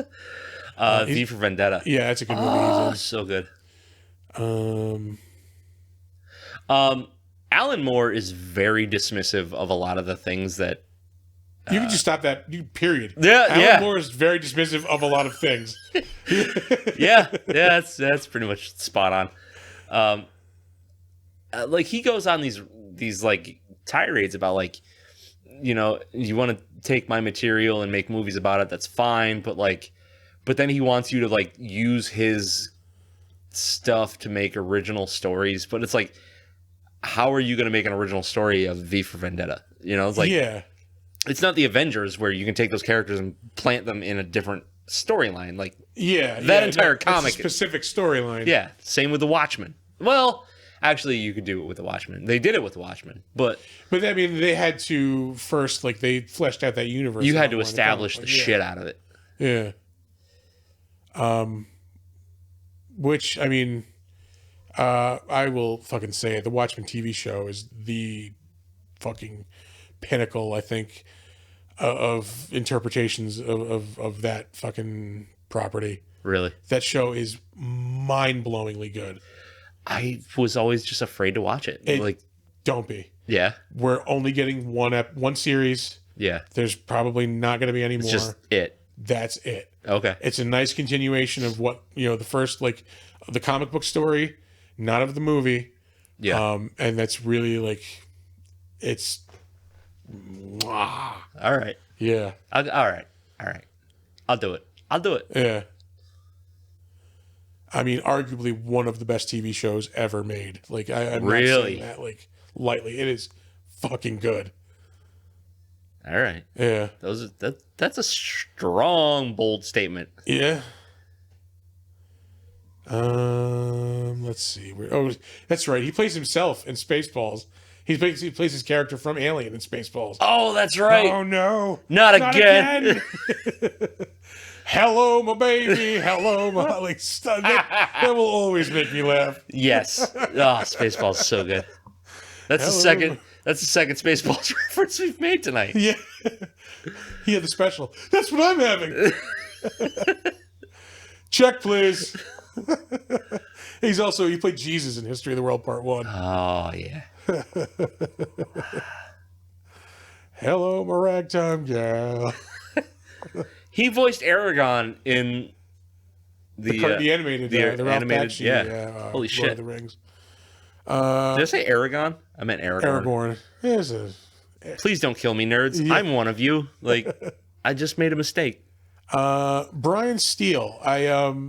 One of my criticisms of this movie was that Wink looks a lot like Samael from the first movie, just physically. The faces are different, but they're just big, tall, bulky.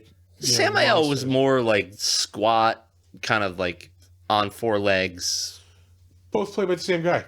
Were they really? Brian Steele played both Samael and Wink. No shit. He does a lot of creature work.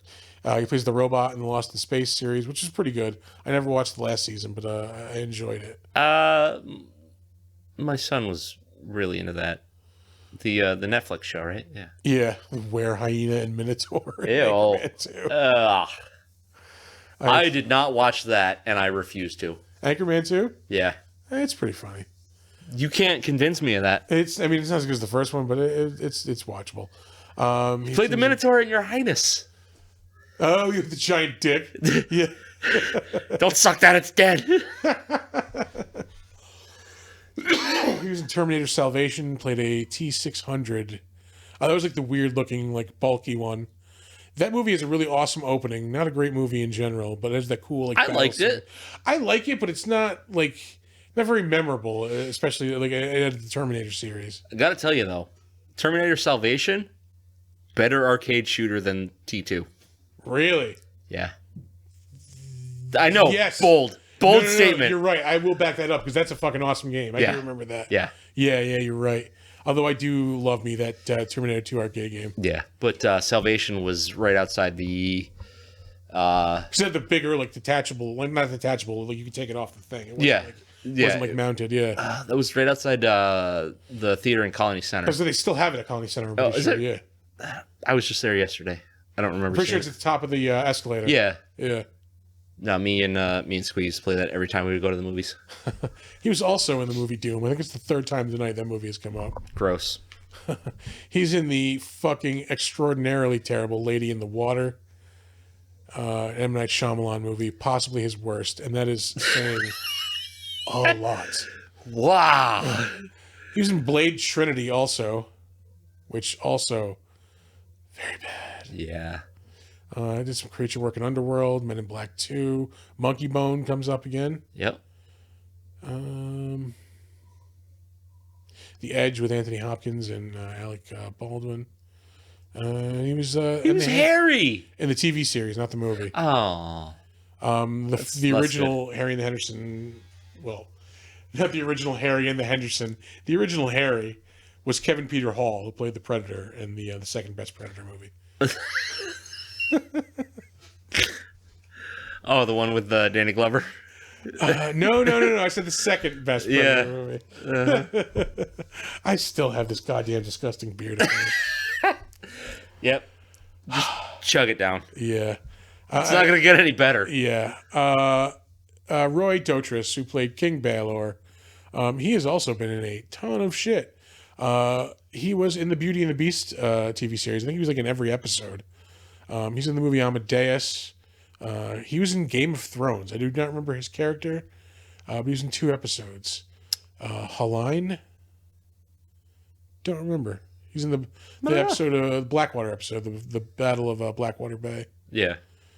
He played King Baelor in this.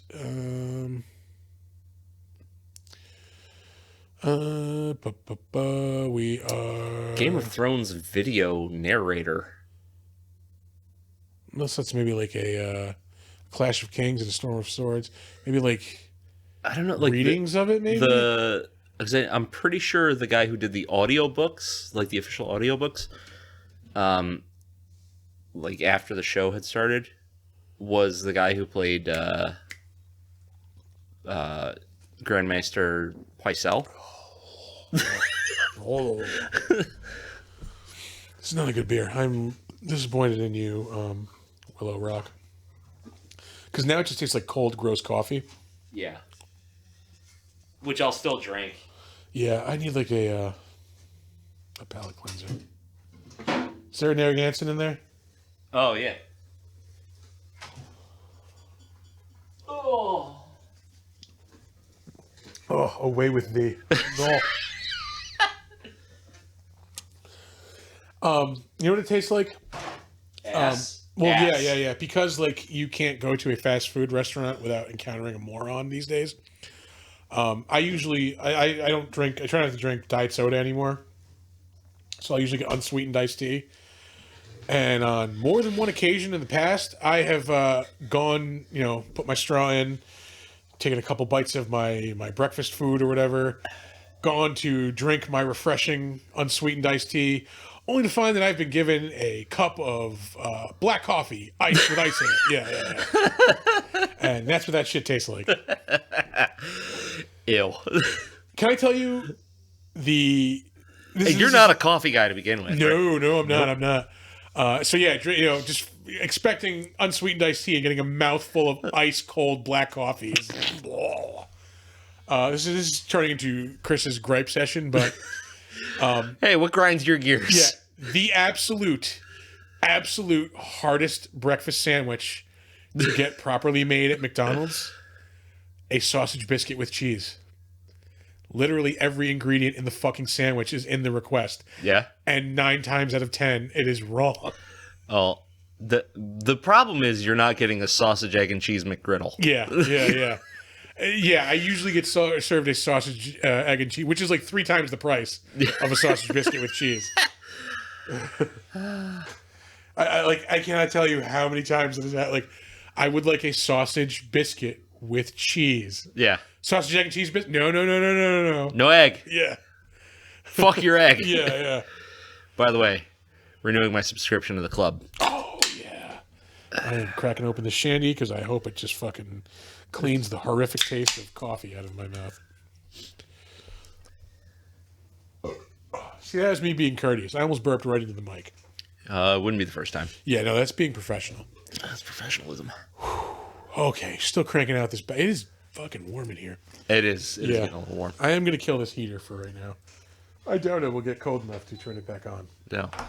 The lights got brighter when you turned that on. Yeah. Awesome. Anyway, this dude's been in a lot of creature stuff. Batman the Animated Series. He did a voice on Murder, She Wrote! Yes, thank you. I went right over it. But 3 yes, episodes. he was on 3 episodes of Murder, She Wrote between the years of 1990 and 1995. Holy shit. And he plays a doctor in one, and a doctor in another one, and a professor in the third. Fucking smart-ass dude. Anyway, we can keep moving on. I mentioned we were going to talk about some of the acting things that Guillermo del Toro has been in. Yeah. He's the director of this movie. We talked about his directing credits a lot last week, so I'm just trying to vary it up a little bit. He voiced himself on an episode of The Simpsons. This was back in 2019. He's done voices for Disney stuff. Mickey and the Roadster Racers, 2018. Mr. Talbot. He has done multiple episodes of the Troll Hunters show. I think he directed some of those also. Probably. Wait, It's his show. Yeah, Troll Hunters. He's directed 4 episodes. Yeah. I think he just produces it for the most part. He did the voice of the amphibian man in the voice of water, The Shape of Water. The thing that most people probably will not realize, it's him. He's in a couple episodes of It's Always Sunny in Philadelphia as the head of the McPoyle clan. Like the inbred redneck like characters on the show. You're telling me that a man named Guillermo del Toro played a character called Pappy McPoyle. Yeah. He has a Pocono swallow that he keeps under his hat that pecks people's eyes out on his command.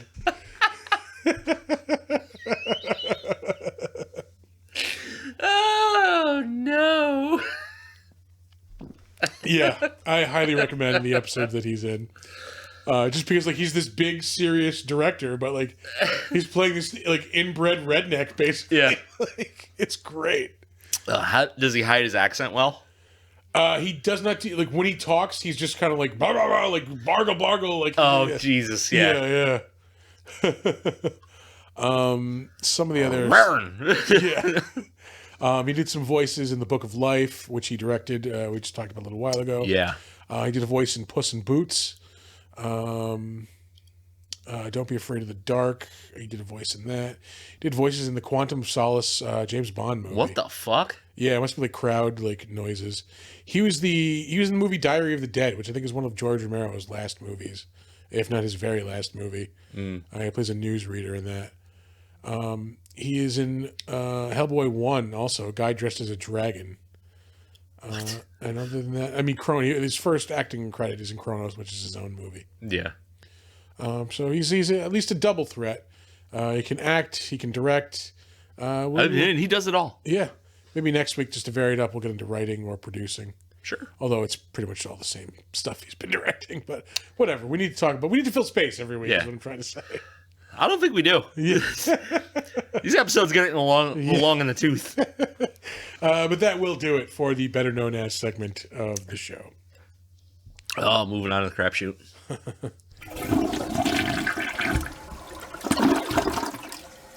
Oh, this last fight between It's so cool. Hellboy and Nuada is so awesome. On all the gears. Yeah.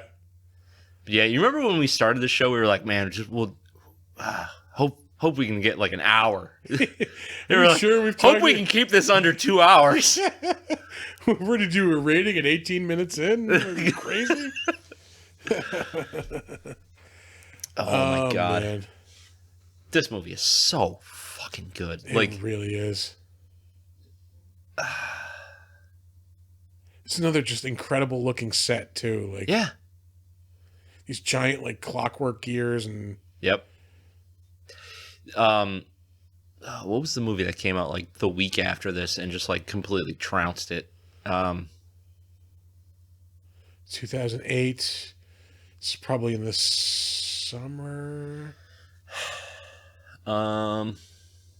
Actually, let me see. It was actually in the trivia. Oh, all right. I still have the main page open there. Yeah. Back to the trivia. Rewind. Rewind.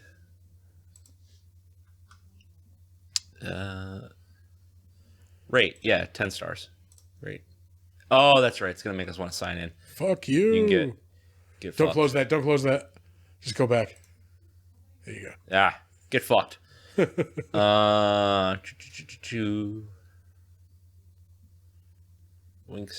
blah, blah, blah.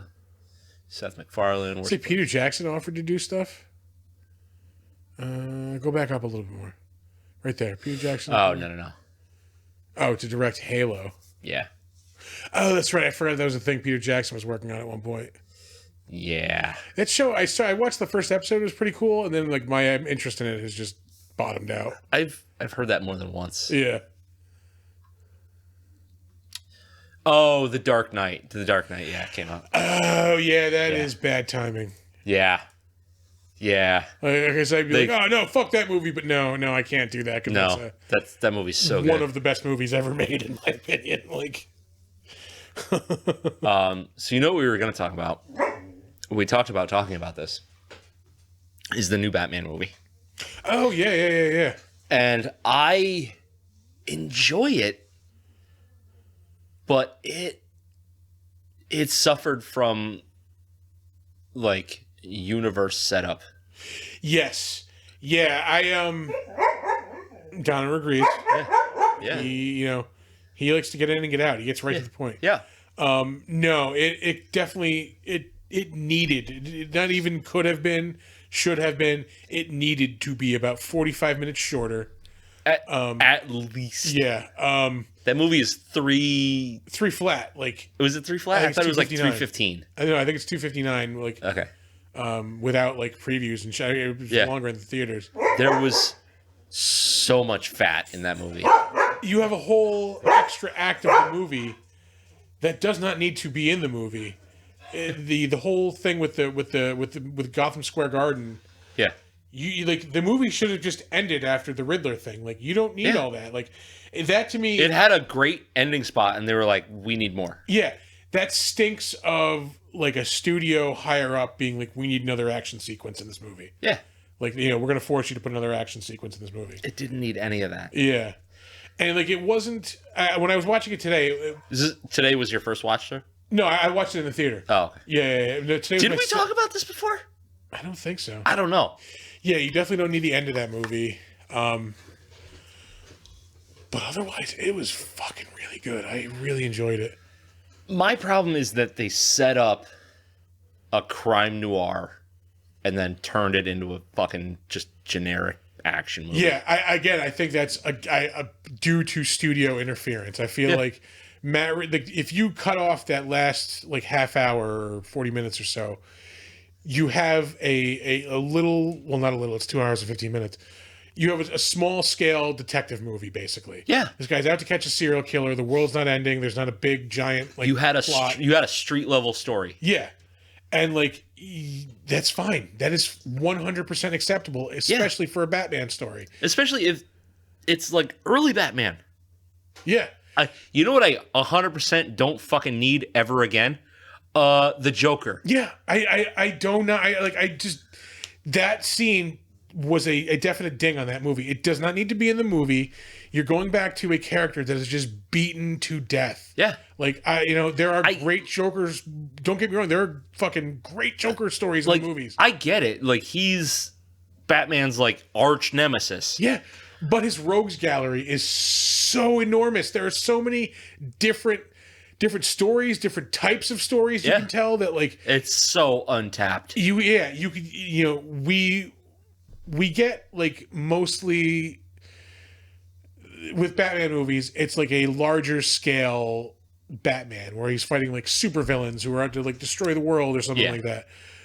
But like the character works more as a street level character, and I think that's why like you have like the Tim Burton movies, which are pretty good, but they're they're blown out. They're like cartoons. Yeah, and they work on a grand and level. even they're not like as big in scale as the later movies. It's still like the Joker's just out to fucking basically take over Gotham City. Yeah. Same thing with the Penguin in the sequel. And then like when you have like the bigger, like kind of grander, like you get into like, Mr. Freeze with Joel Schumacher and like Batman. It's just all the Schumacher stuff was where it's just big and huge and like it doesn't need to be like it's just I don't know.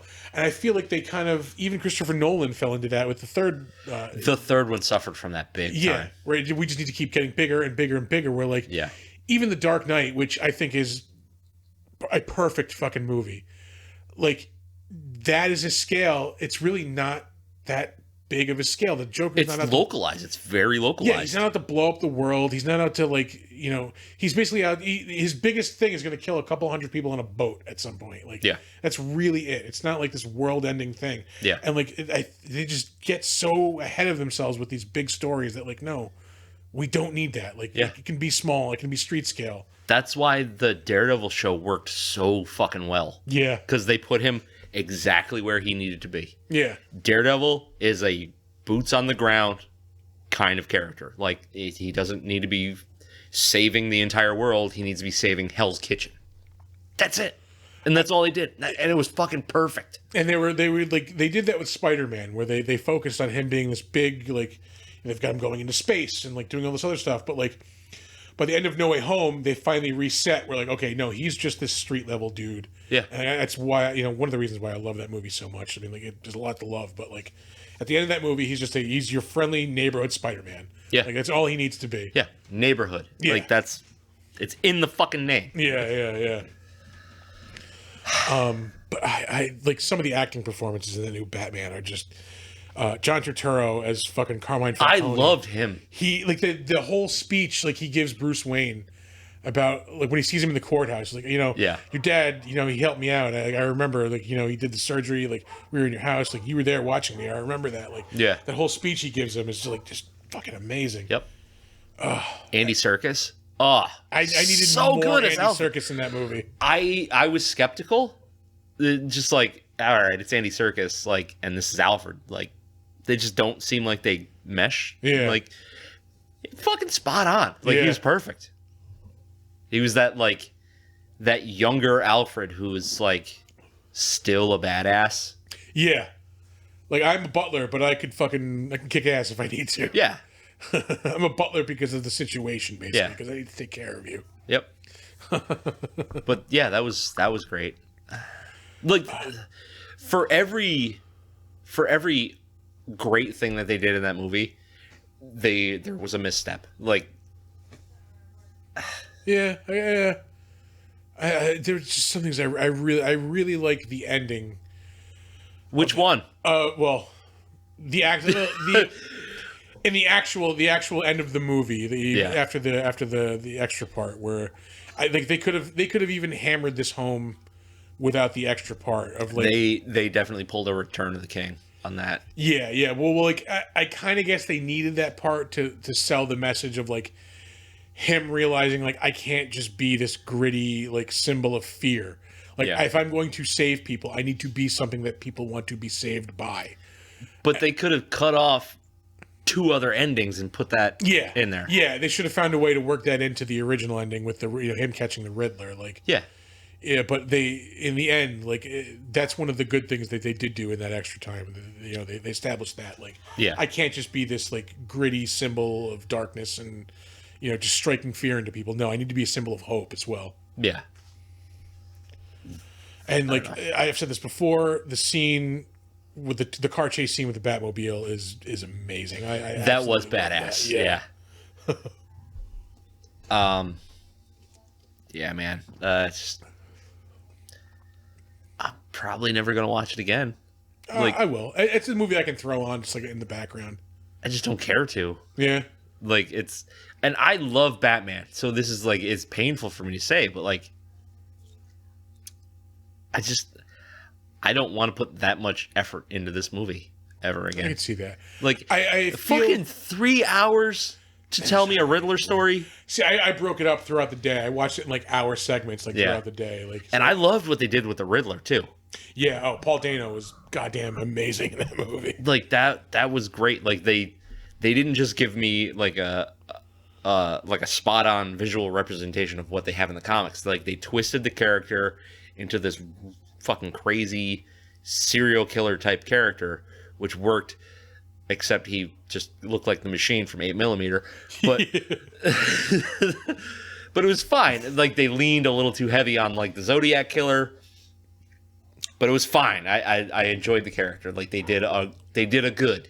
Like I even liked Robert Pattinson, man, as Batman. he Like, really wasn't bad. people were like, "Oh, he's too moody and emo," but like, That's fucking Batman. that's the point. Like, he hasn't figured out that he needs to be Bruce Wayne at some time.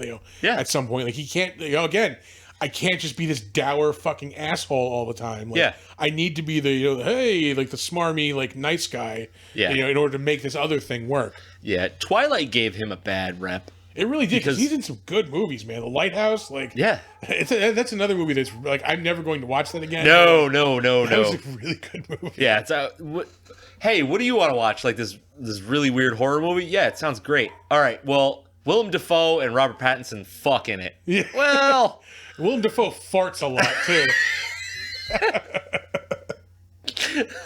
he does.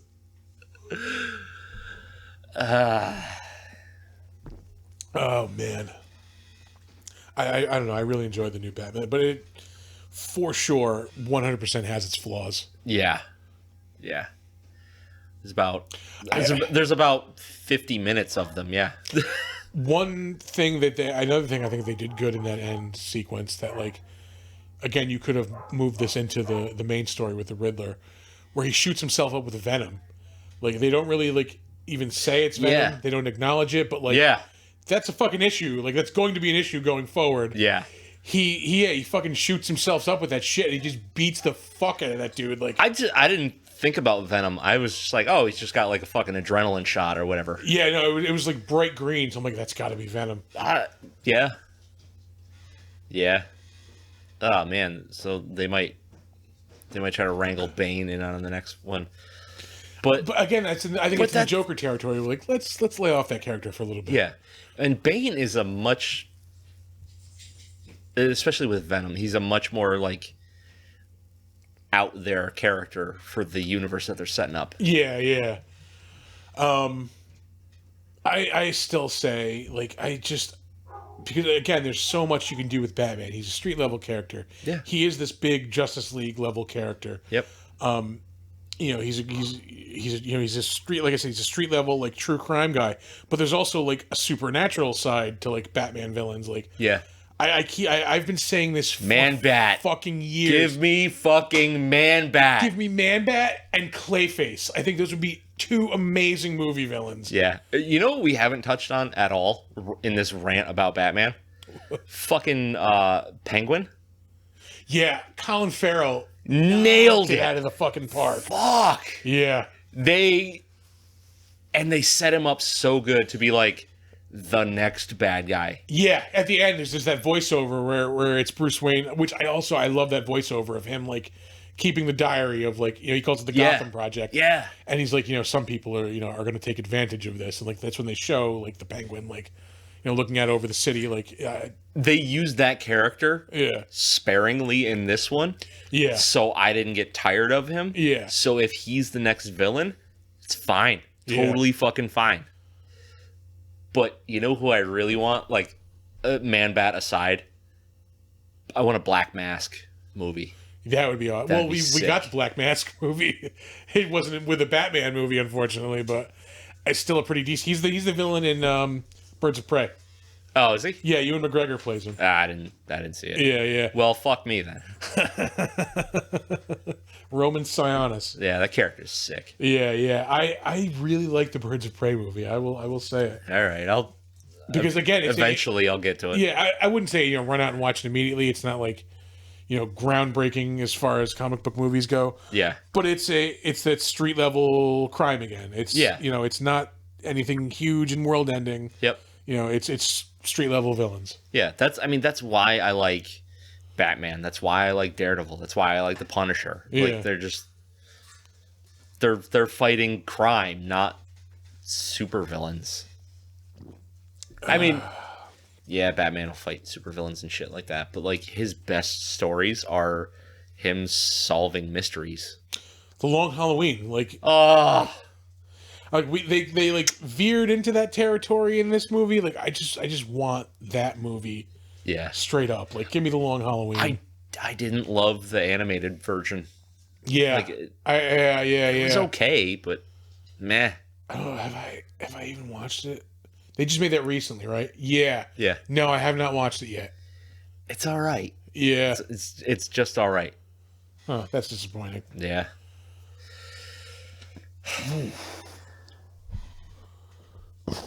But like that's what's kind of disappointing is that they keep using the characters from The Long Halloween without actually doing the story. Yeah. Like it's the same thing with Marvel and like Dark Phoenix. Yep. They keep using Dark Phoenix and making these shitty fucking movies out of it.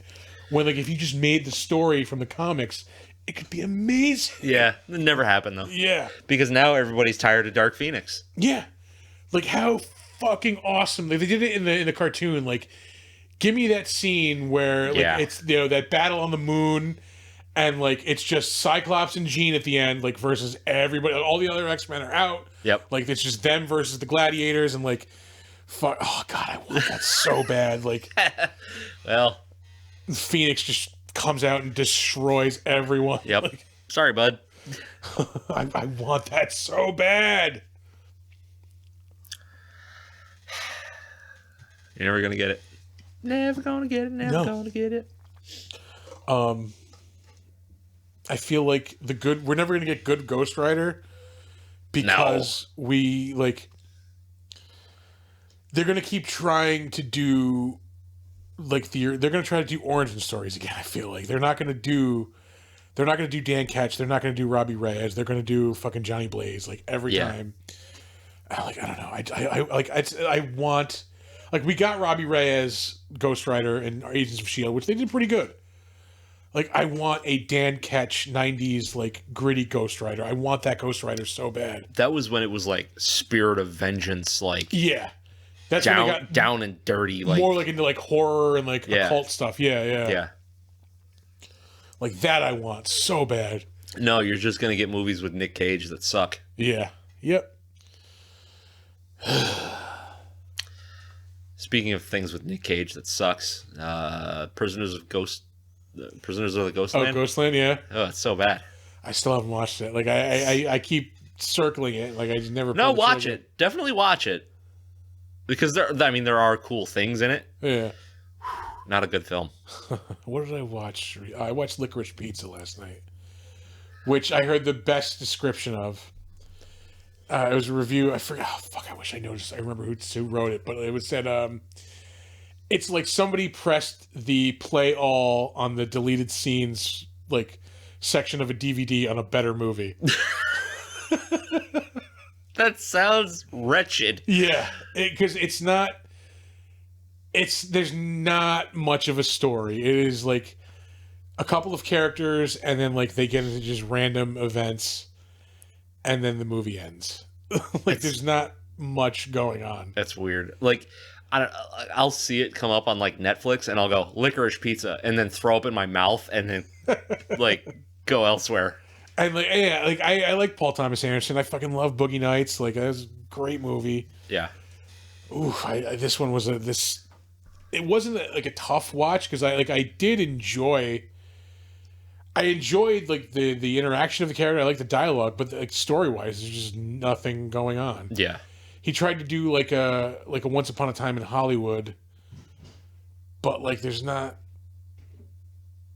There was just no substance. Yeah, it's more of like a serious take on it, where like Once Upon a Time in Hollywood is more of like a caricature, you know? Yeah, and I love that movie. Yeah, it was fun. Yeah. I was watching the scene the other day where fucking Brad Pitt fucking throws Bruce Lee into the car. Oh, I love that.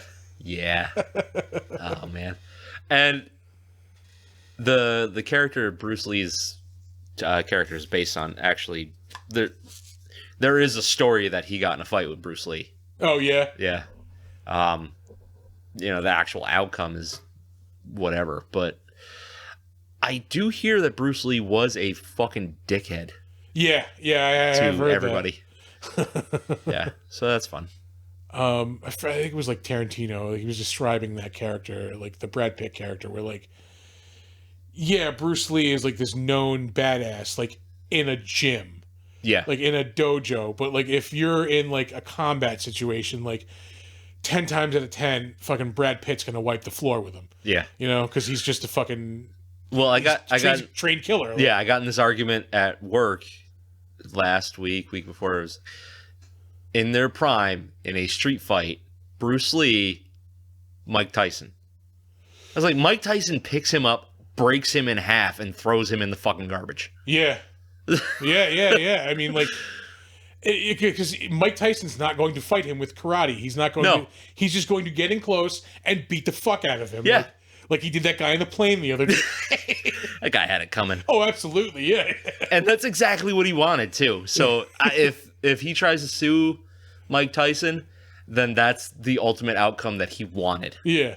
Like, what the fuck is wrong with you? Like, why are you going to pester him? I think I've said that maybe on this podcast before. Like, I've definitely mentioned that Mike Tyson used to do commercials for my uncle's store. Yeah. Like, my dad and, like, my uncle and, like, everybody who worked at the store would go out drinking with Mike Tyson. Yeah. And, like, people would try to start shit with Mike Tyson. Like, Yeah. Are you fucking crazy? You're insane. Yeah. He will eat you.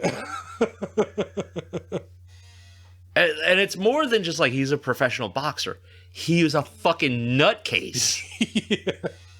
Like, that's... He was a boxer because he couldn't do anything else. He needed to channel that violent like energy somewhere. Yeah. It's just I don't get it. I don't understand why people would want to get punched in the face by Mike Tyson. Yeah.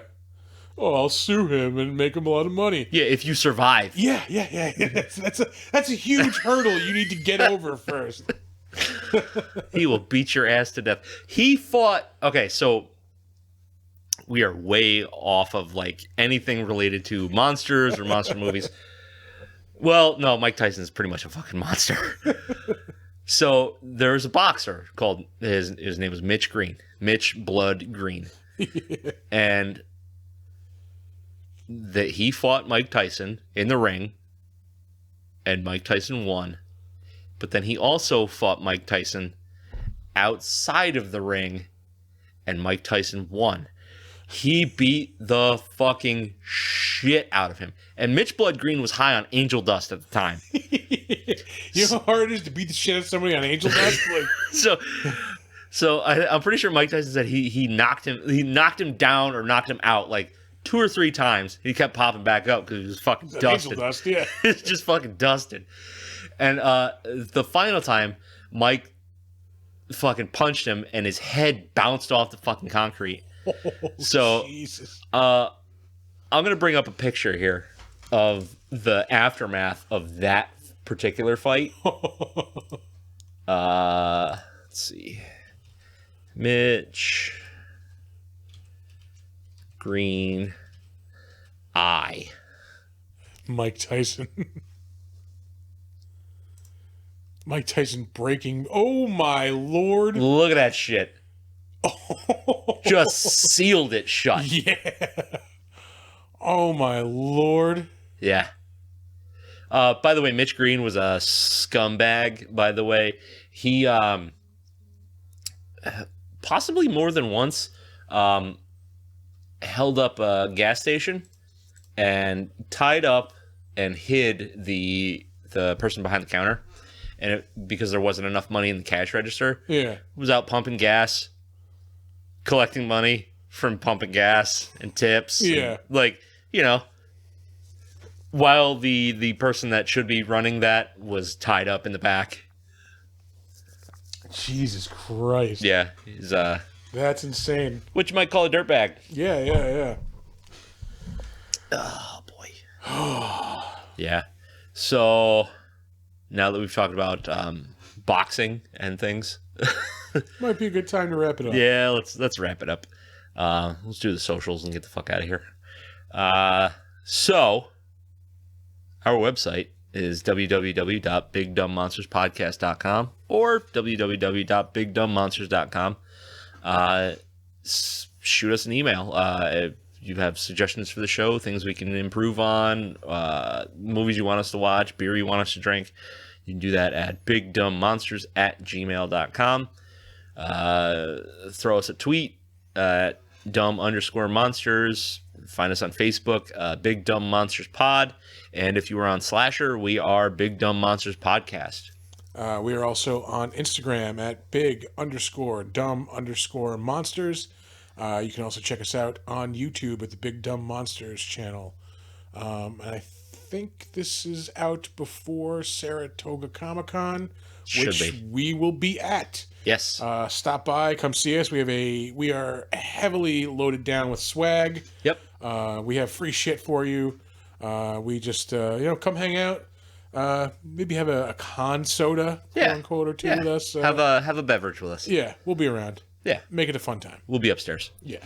So yeah, any place that you can, please rate and review. That helps other people find the show, which in turn helps other people find the show. Blah blah blah blah blah. It all helps.